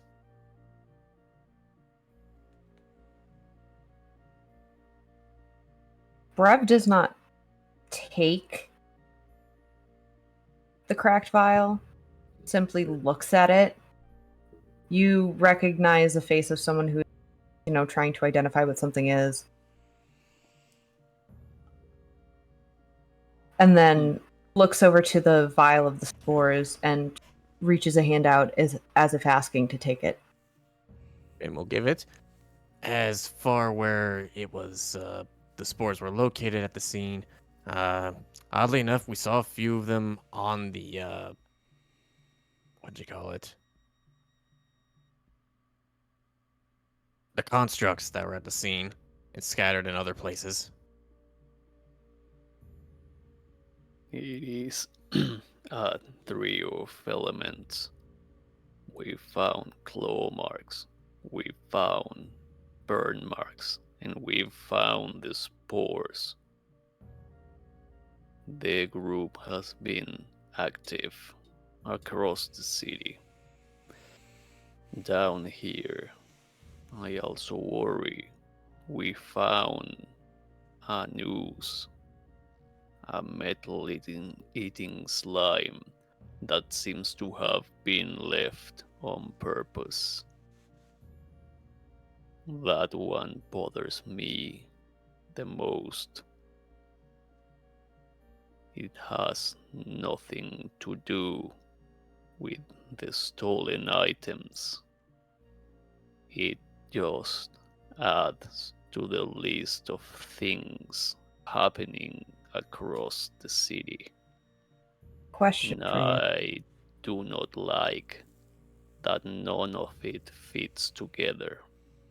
I have a question for you. Victor nods. You said that the spores were on constructs. Looks at Finn. Above game, I do remember when we were dissecting one of them, we saw spores and claw marks. Uh-huh. Then yeah, Finn just nods. Same with the claw marks. No spores in the air. They were on the vault. I do remember that correctly, right? That there was a thin layer of spores floating around, Yes. around in the vault. Mm-hmm.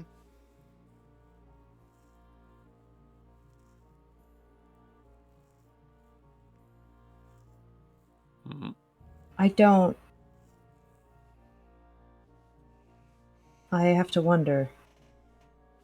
You said that they were using the maze as a. I don't know. You mentioned. There is a stone circle hidden deep within the maze. It responds to nearby mushrooms. There are similar stones across the city. People don't seem to know about them, but they are old.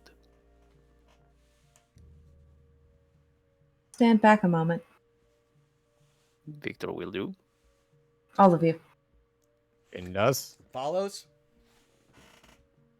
Brev is going to slam the vial on the ground. Oh, Oh. Victor holds his breath. You Finn watch. takes his coat and covers his mouth. You watch as when the glass shatters, the majority of the spores remain on the ground while it's still large, but in comparison to all the spores that you see clustered on the ground, you see that only a small percentage, though again it is a big cloud rising here. Mhm. You know, like when you slam a thing that's covered in like flour onto the rest of the flour will like stay, or like if like for example, if you have like a lot of flour on dough and you like slam it up against like a board or like a table or a surface when you're trying to like knead it, how like the majority of the flour will stay on the dough, but like there will still be that puff that goes in the air. It's very much like that. Hmm. Did it look like this? Just about, yeah. That it did. Then watch as they actually, fun fact, no longer having their quarterstaff, take both of their hands and just sort of extend them out to where the spores are. And you see Brev mutter something under their breath for a moment as the air begins to clear itself. And there is no longer spores in the air, as if clearing it.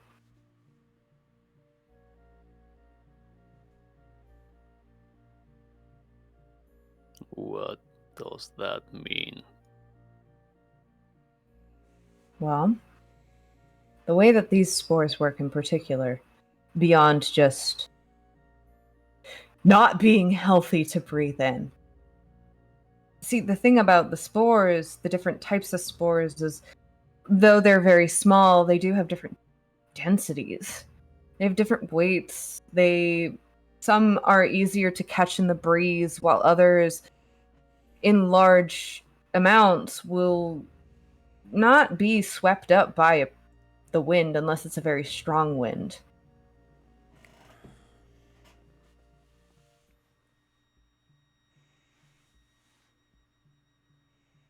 And you said it was covering the constructs?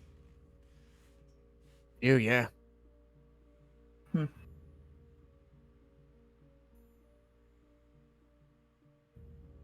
That would explain. I have a sneaking suspicion. We have kept it under wraps because it has been. It hasn't been as big of a problem. Honestly, that's happening too timely of a coincidence to be an issue. See, there's been activity in the maze for a while, but it has not been this concentrated. It has not been this aggressive. The maze, as you know, is one of our mechanisms, but it is itself a living creature, and therefore, in order for us to maintain our own safety, we keep we keep in contact with the Watcher of the Maze, and we ourselves scout out, within reason, activity to ensure that people are able to leave our sections of the Undercity relatively unscathed. Absolutely, understandably speaking.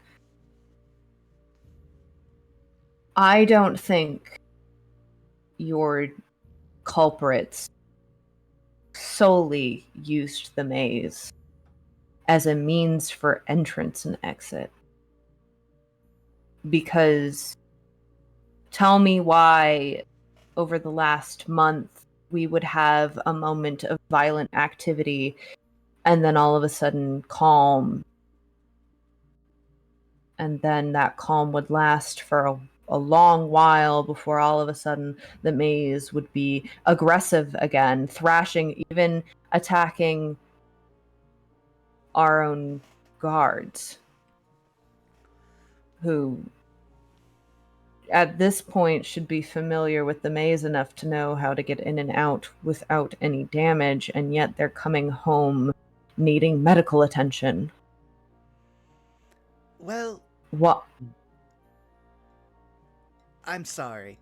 I may have a question that'll lead to more questions, but would the maze's behavior, in your opinion, and again, I know we don't all interact with certain other people as much as we possibly should, would you say the maze's behavior of late would be equivalent to, the Izzet losing out on their very precious metal? I'm sorry? I'm just noticing patterns. The Golgari maze is in an uproar, and it's almost to the point it's violent against them. The Izzet are losing Mizium, their only chief resource and power source. And now I'm wondering what's going on with the Simic. I unfortunately wouldn't be able to answer anything regarding that. The Izzet or the Simic. My people and my duty stay here. I do leave the city, or sorry, not the city. I do leave the swarm. I do leave our premises on occasion, as necessary. But it is not like I am in the know about what happens in other districts or in other precincts. Oh no, again, it was a question that might lead to other questions. I don't expect you to have the answer, but I'm noting destabilization. An Orzhov vault is broken. The Izzet are starting to lose their prized possession. The Golgari's maze is turning against them, making returning to the swarm much more dangerous. I wonder what's happening throughout the city. And now, I no longer think that it is merely a matter of 3 guilds or 3 coins. Either intentional or not, it is breaking the city apart. People are isolating between districts. A thought. Mm-hmm. Perhaps it's not the city at large. After all, if I'm to be transparent, the only Golgari that we've been able to keep tabs on since the lockdown is you, Victor, and of course you're here now. So I have to wonder if it's not necessarily that, it's involving the whole city. Perhaps the consequences of whatever ends they are trying to reach Perhaps the consequences are having a rippling effect. As nature does tend to do, for example, if you take an ecosystem, for example, and you introduce a predator that wasn't there before, you've upset the balance. If you, for example, remove a predator, you upset the balance. All of a sudden, your tiny little rabbit population that was just there on occasion is now over. Now the grass is dying because it's being eaten more and more and more. And now there's an oversized population of rabbits that is also kicking out, say, other species that vie for the same resources. Perhaps, if I were to make a guess, based on what you're saying, it sounds to me almost like a rippling effect. Like the infrastructure, whether physical or political or economic, of the city is being negatively affected by the introduction of something else, whatever again means or whatever ends that your culprits are trying to reach. In other words, what I'm trying to say, you mentioned something about a vault, things being stolen. Perhaps that break into the vault is simply a cog, to use mechanical terms, or is simply a seed, to use natural terms. It is a piece of a bigger picture.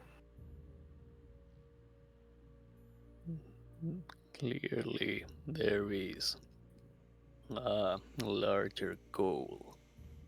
That is what bothers me. That I fail to see how everything fits. I have to agree with all the pieces we have. It just seems chaotic.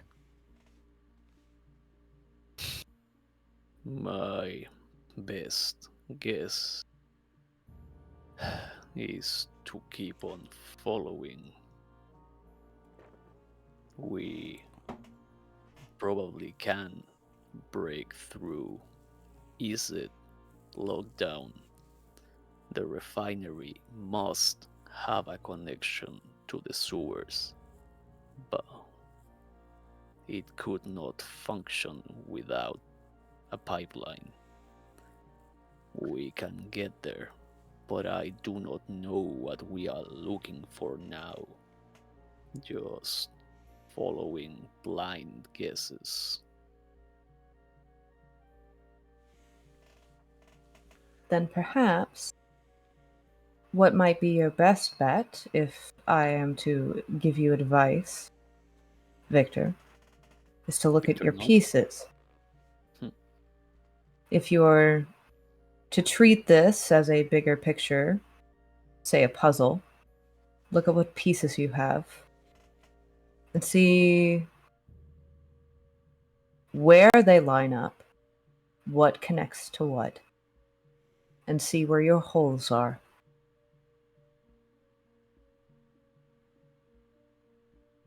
Victor nods. Because, like I said, just like any ecosystem, perhaps if we were to use that metaphor, the thing that is missing is a den of foxes. The reason for your overpopulation of rabbits, which is kicking out everything else, that is eating all of the grass, is because there are no foxes. Or if you want to go in the other direction, perhaps not only are there foxes, but now we've introduced wolves. Wolves are new. Wolves won't just eat rabbits, will they? Where are your No. wolves? Hmm. What are your wolves? Are they really? Are they wolves? Are they not wolves? Maybe they're coyotes.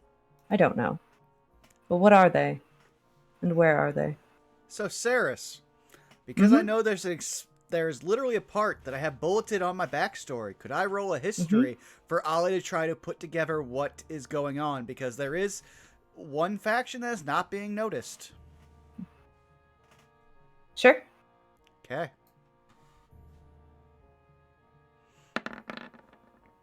Are you distrusting Azorius now? Because if you are talking about people who has not been involved, that would mean No. Azorius, Selesnya, Rakdos, and I'm missing one. I'm sure I'm missing one. Gruul.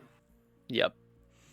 I believe those He's not four focusing. No, he's not focusing on those. He's focusing on the thing that hides in plain sight. Fair enough. Can I ask above game for just so that I make sure that I understand what you're asking? What is it that you are trying to put the pieces together on? I would say If the that Dimir, no, that's what you're asking about that. no. I will explain. I will explain. Oh, So sorry, all yours. No. You're fine, Citric.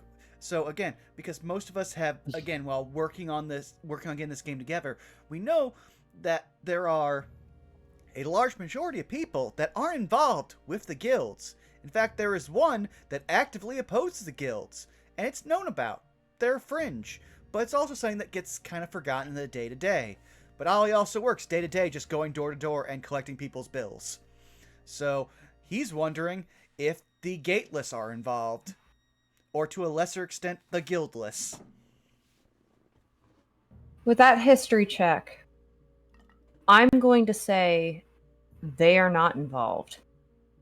However, that doesn't mean that they won't be impacted.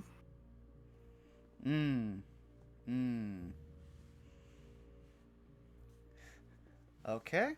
He's gonna make a note of that and be like, it's gonna be very hard for any of us to find them.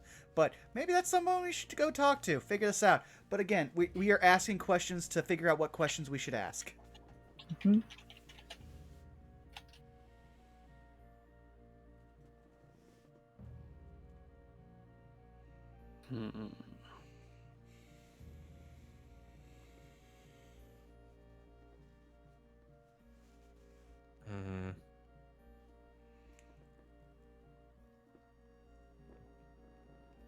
Sorry for the quiet. I'm literally trying to look Yeah, at no, what you're next to ask. Since Oli did not bring it up, Victor will.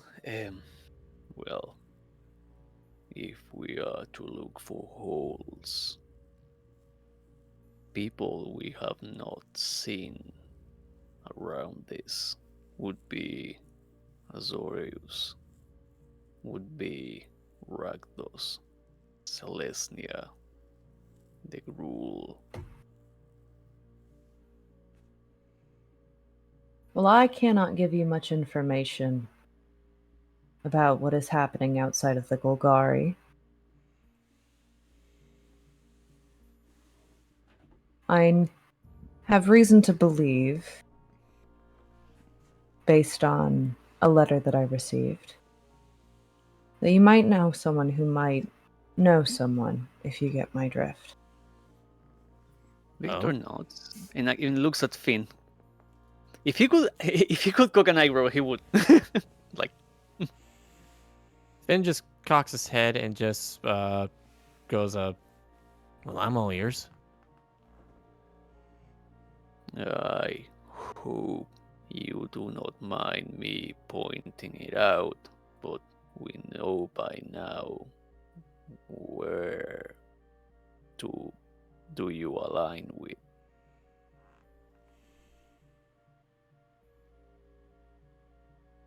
They might know.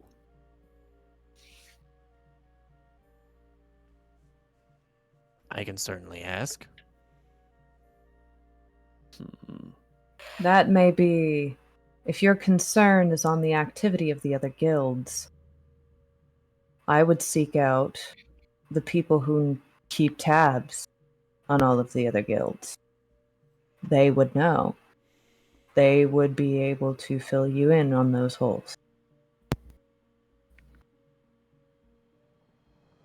So, just for curiosity, Victor actually would be paying attention to what Finn's reaction is to him being blunt about Finn being Ademir. He is neither confirming nor denying. He simply said he will ask questions. No. But my question is, like, is there a facial reaction to that, or I would do you prefer love in this moment a deception check from Finn and an insight check from Victor. Well, that's going. I have to step away for one quick second. Yup. Are you serious? Well then. I would say, Victor, you've gotten to know Finn pretty well over the past. At this point, it's longer than 24 hours. Well, As That's a far as oh, sorry. nope, I was just going to say that's a nat 1. Yeah. As far as facial expression, he looks like a kid that got his hand caught in a cookie jar, but then immediately spins it to, "You want a cookie too?" Like, he knows he's caught, but he's not worried. Victor just will know that.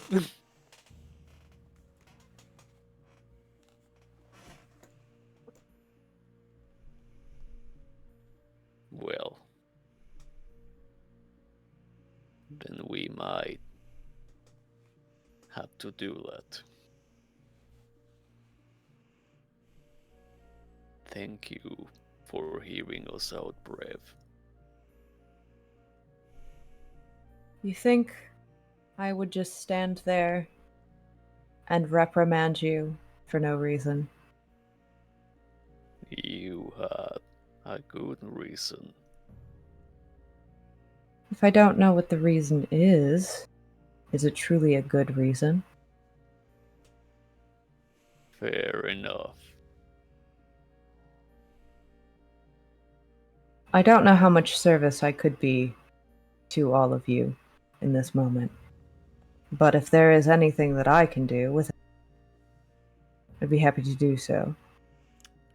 If you could simply provide us a place to rest and help usher the Boros out of your territory towards theirs, that would be, honestly, more than we could ever expect.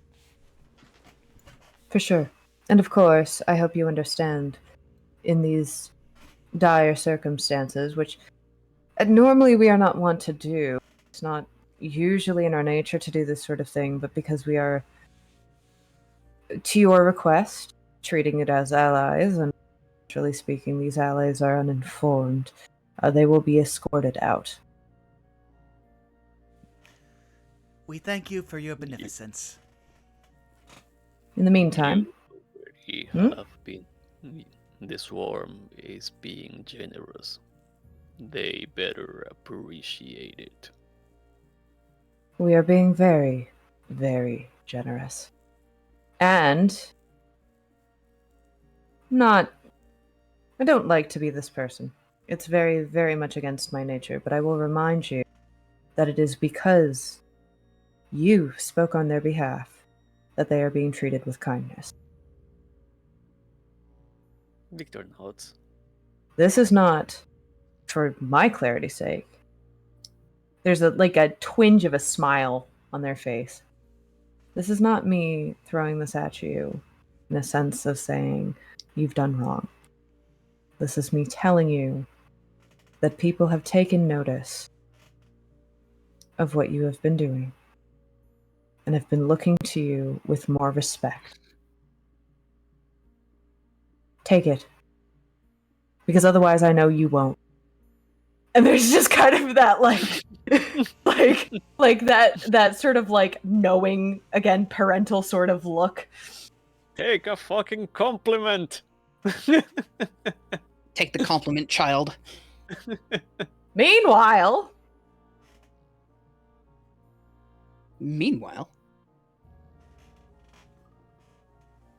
hey, Pyle. Huh? Sorry. Pyle probably had been just sitting there, running her thumbs over her thumb over her holy symbol. She'll look up. Adela approaches you. I do apologize if I seem bold in this moment, but I have to ask, how did you know to look for us? Pyle will sort of straighten up, and she'll tuck the little ring of beads back into the sort of hidden pocket on her belt. Well, I'll be honest with you. We didn't at first, until we were made aware of the unbeatable creature that wandered the maze. We were going to leave, but then remembered that you guys were down here. And she'll lift her eyes to the sky as if acknowledging the gods above her. A higher power notified us that we heard the rumbling, I guess you could say.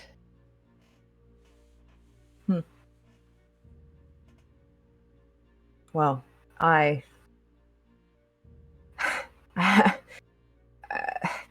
realize we haven't necessarily been on the best of terms, but I genuinely appreciate you and all of your compatriots for quite literally saving our lives. I don't think any of us would have made it out if you had not stepped in. Pyle will lightly lean her head slightly to the side.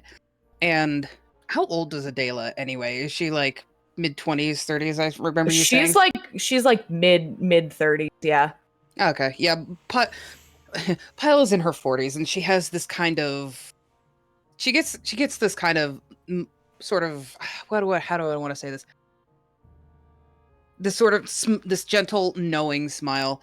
And she looks at her like an adult would a kid.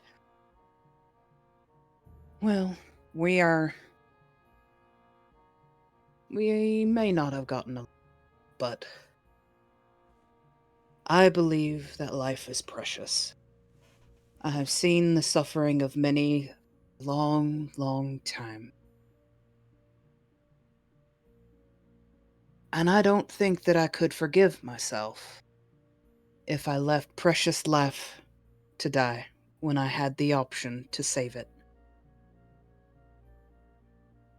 We are all someone's creations. And she will kind of leave, she will kind of just like vaguely leave it at that and just give her a little bit of a bigger grin. And besides, y'all wrote me a real nice letter, and I appreciate that. Was the least I could do after a glances over her shoulder, shoots Roland, who is on his back, like just shoots him a glare. To be quite frank, I personally don't like to admit it, but that was so bad. I'm so sorry. Well, we can look at it as it could have been a lot worse. Well, it ain't easy talking about Nabor, but he is still part of me, even if he doesn't walk alongside me.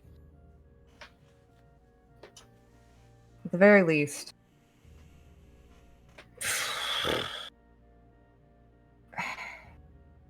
look, I'll see what I can do about people being trashy towards you for being a centaur back home. I'll admit I've not necessarily been the kindest, but after seeing what you've done firsthand and your kind heart, I can't help but feel like I should take responsibility for it as someone who has a bit more renown and, I suppose, superiority, as weird as that is, amongst our league.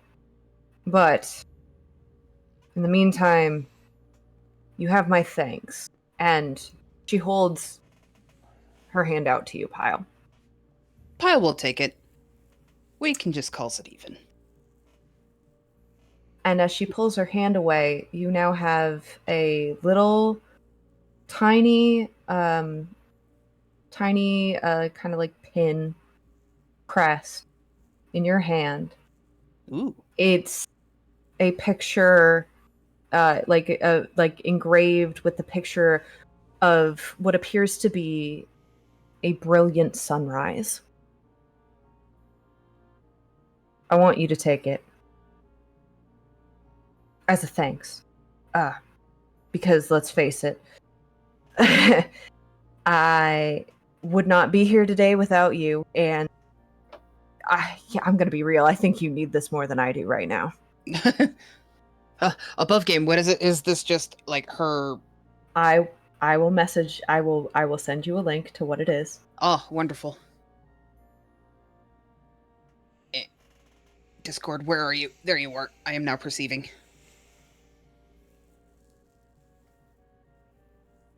Ooh. Oh, shiny. I love that. Mm-hmm. Shiny. Oh, shiny, crispy. You love to see it. This will do you some good if you have to get back out there. I don't know what it is that you all are doing, but let's just say that if you are in the heat of the moment and you really need something to save your hide, you can use that. You can't use it many times. You can use it once, but that real nifty if you're in a tight spot and you need to pick you up. I appreciate that, Adela. And she'll actually like fasten it to her apron. And that's just like as close as she can to her heart.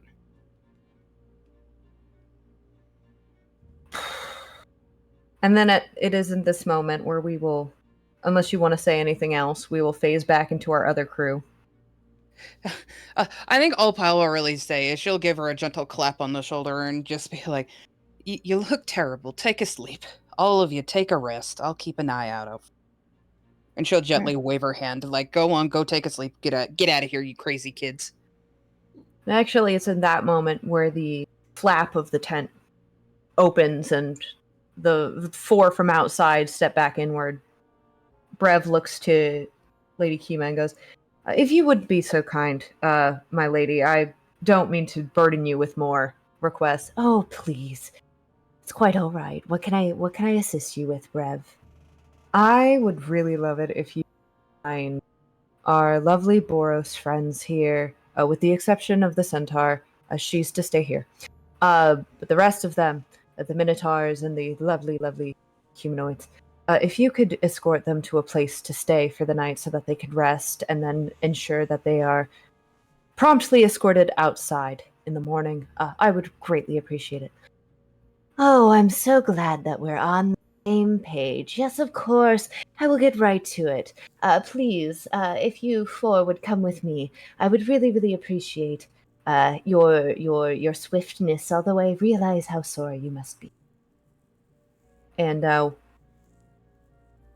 as the five of them begin to leave the tent, there's a moment where Roland stops, turns to look at the four of you, puts his finger up, opens his mouth like he's going to say something, lowers his finger, closes his mouth, turns, and walks out. How dare he steal my bit! The anger is real! And unless there is anything else that you all would like to do before you take a long rest. I would say Ollie does itemize a bill. Say to Brev, could you get this to your lovely friend? They're going to need it. Brev looks at it, and you see a genuine, cheeky smile kind of crack on their face. Yeah, I think I can do that. And he will just give a friendly pat on the arm. Thank you, Cousin Brev. Your hospitality is much appreciated. And he will go over to a corner and collapse and fall asleep. It's not hard to do so. There's lots of cushions, and the mats are very comfortable. It's very easy to find a place to curl up and fall asleep. You get the sense, just in being here, that this space is kind of a place where people come when they need a place to rest and need healing and stuff and things of that nature. Anything anyone else would like to do? Victor would actually like to have a private one-to-one with Brev. Sure. But depending of how long you want to go, we can that can be for next session, or we can do that now.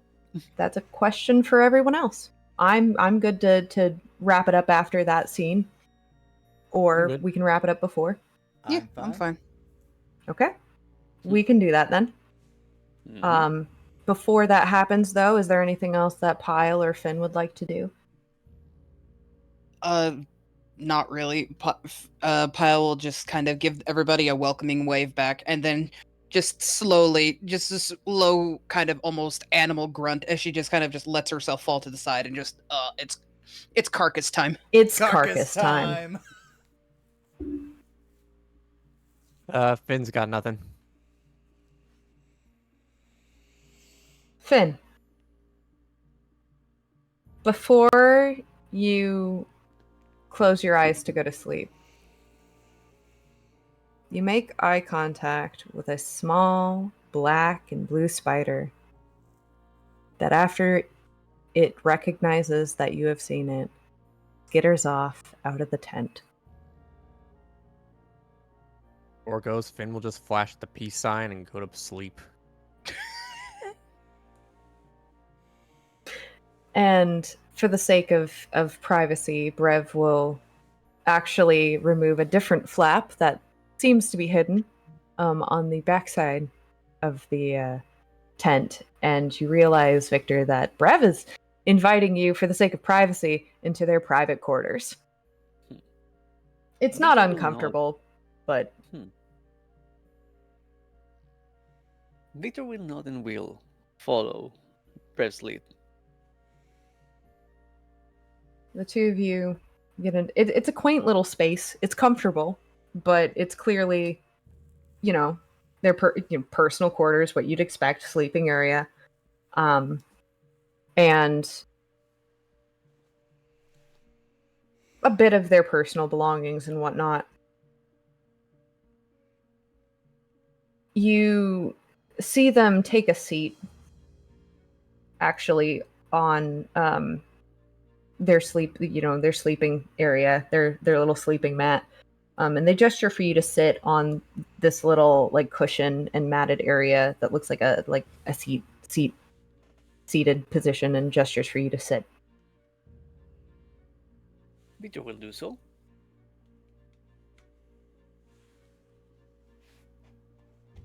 How are you holding up? I am fine. Did not expect any of this, really.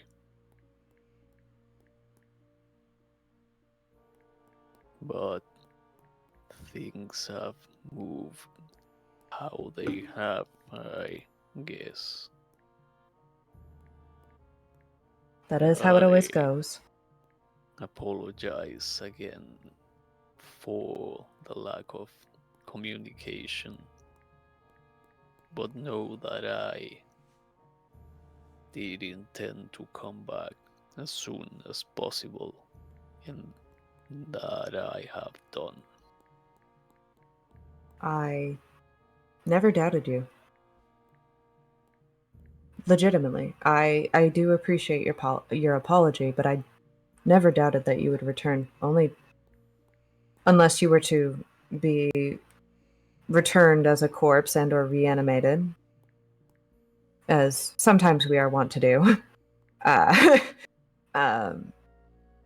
But You would know. kind of flashes you a bit of a smile when you say that. Yeah, just a bit. I actually wanted to talk about that. Yeah? We went to a semi-clinic on Izet territory. There was a person there. I remember them.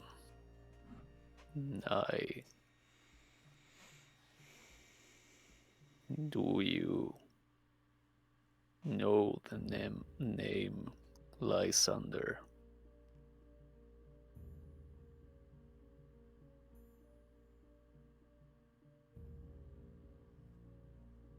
Lysander. Victor nods. Do they have a last name?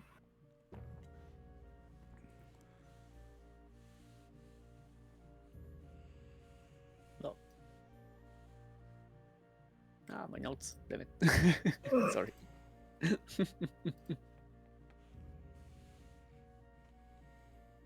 Lysander Veseli.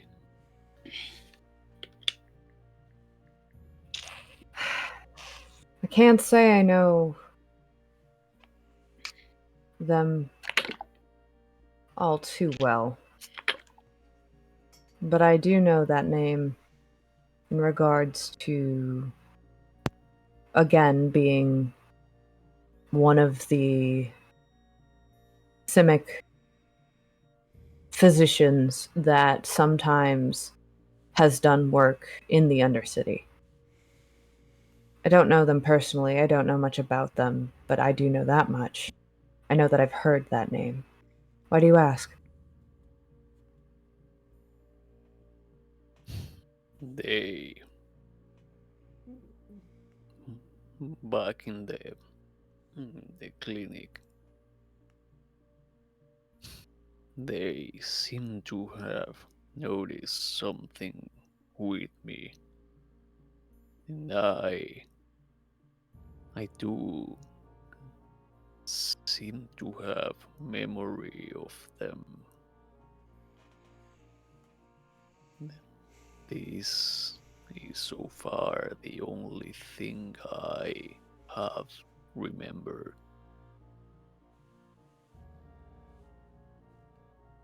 I don't know what to do with that.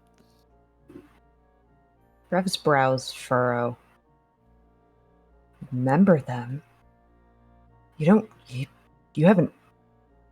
Is this new? Like a new memory, or is this like? It wasn't at first. They did seem to see something in me. And as I was leaving, a flashing memory. Just them being wounded. They have a scar. I have a memory of that scar. Do you But think you gave it to them?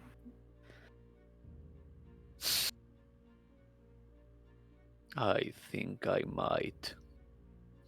He looks at his extra arms. You know, it took me a while to get used to this. I don't know how it started even.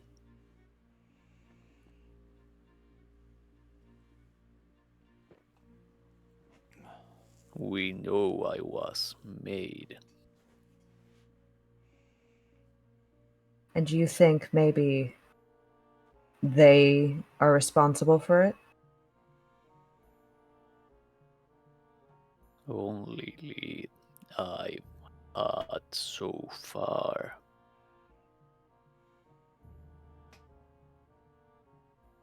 Would you like me to look into it? Victor will pause for a second, and then he will nod. Very well. I can be discreet about it as well. I have, as we all do, connections. I'll see what I can do. If there is anything to do, should be me though. I know I probably won't get much myself by asking. But I should be the one to do it. I would appreciate being pointed in the right direction if you can. I will see what I can do. And I can only guarantee you that I. Thank you. Of course.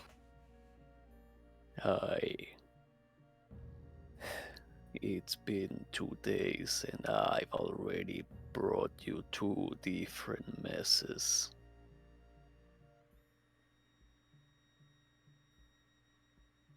But isn't the nature of being Golgari messy? Isn't the nature of what we do a mess at its finest? What is life but a mess? I see no problem. You are right, as per usual. They offer you a smile. Now, you've had a long 2 days. Go get some rest. We will reconvene in the morning. I will. I'm glad to see you well. You too.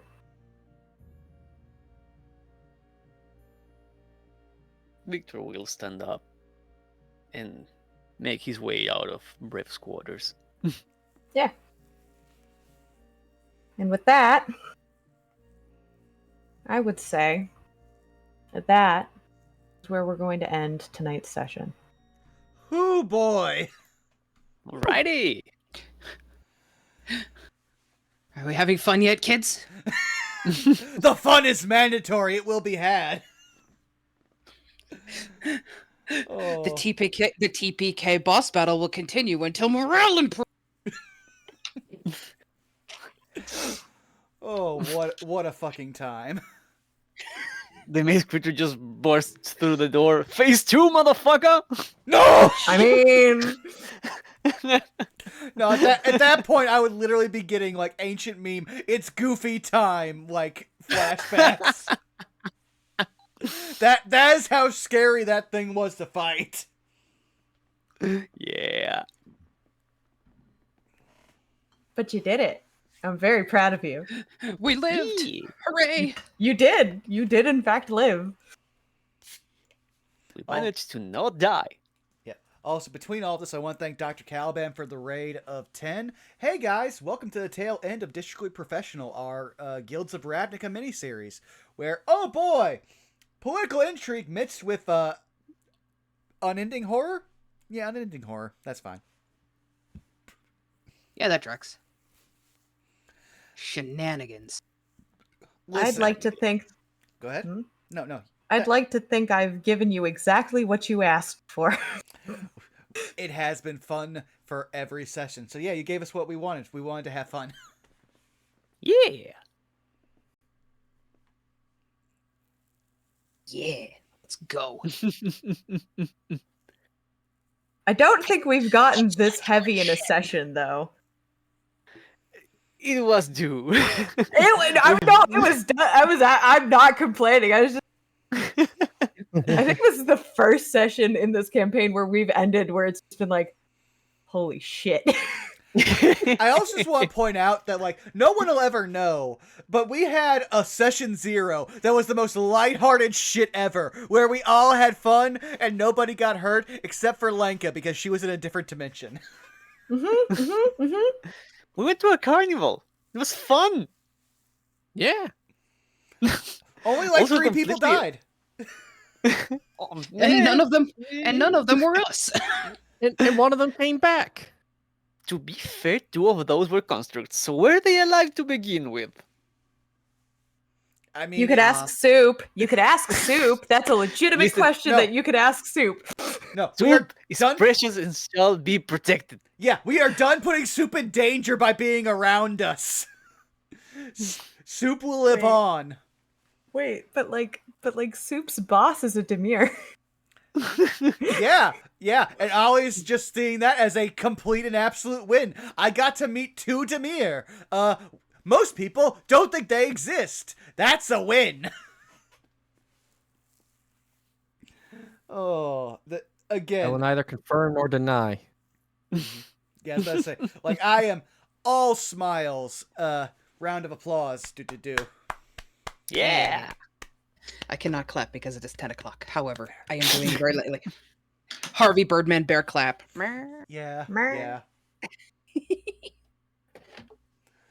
But now that everything's done, I think we should go around the horn and find somebody to raid. I think I had somebody, but I need to double check and make sure if everyone's online. So, who wants to start? I will. You can find me at Zakaduo, Twitter, Twitch, YouTube, Blue Sky. It's a little later than expected, but that's fine. The time zone difference, we don't have that here. The time change, that's what I meant. Daylight So savings. that's the thing. Yeah, we don't have that here. So you can find me there. Tomorrow we'll probably be doing Spider-Man. Yeah, probably Spider-Man. And then we'll start Like a Dragon Gaiden the day after. Hopefully, fingers crossed. And then but yeah. Cedric, go. I am Citric, and you can find me pretty much everywhere at Citric King, mainly Blue Sky and Twitter. Other in like I will be posting shenanigans there sometimes.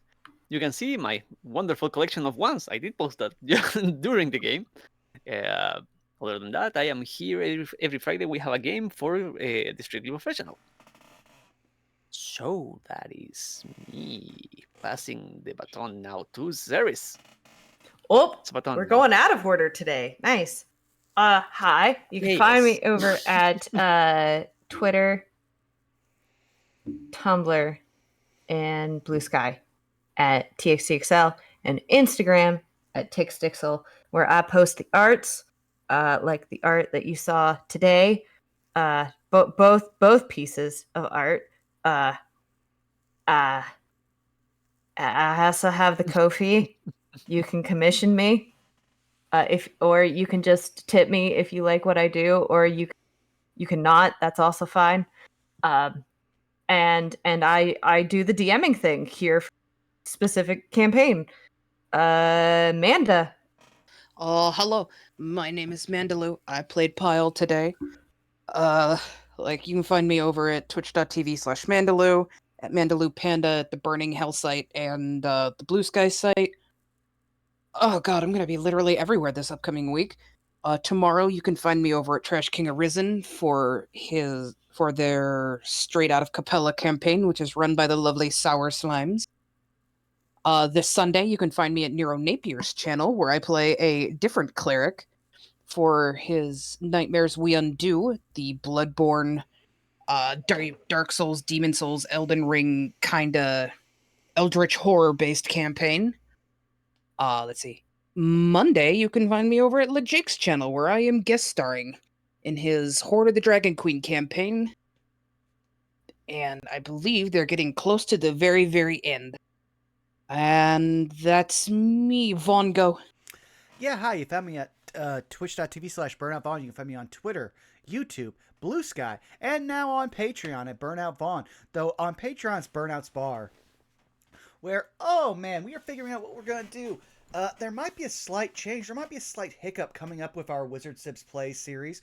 But again, it might only last for 1 or 2 sessions. It's all about how our schedules work and what games we can play. I'll say there will be a slight break, possibly, from Resident Evil, but it will still be in the spirit of Resident Evil. Also, next week, we will have more District Professional on Friday, followed by more Saved by the Spell. But because Saved by the Spell is bi-weekly, that means tomorrow, hey, you can join me and Zako here for more No Love War Extra, where, oh, Zako, how is it going to break me? Let's see. Remember where we're at? Mm-hmm. I'm going to beg you not to start drinking early. You have to actually process what's about to happen first before you can drown it out. I am going to do my best, but I make no promises. That being said, I already know who we're going to raid because it's always a pleasure. He is the loudest man on Twitch, also one of the funniest men on Twitch. So we're going to go over to Hey Mr. Rabbit. So what should our raid message be, guys? Oh, hey, Hmm. Rabbit. He's in our Sunday game. He plays a robot. Oh, no, I think I have the best one. Manda says hello. Yes, Mom Memda says hello. All right. Tarukia, you're my special little meow meow. So thank you everybody for coming out. We will see you next week. Thank you all. We love you. Bye-bye. Bye-bye. Goodbye. Bye.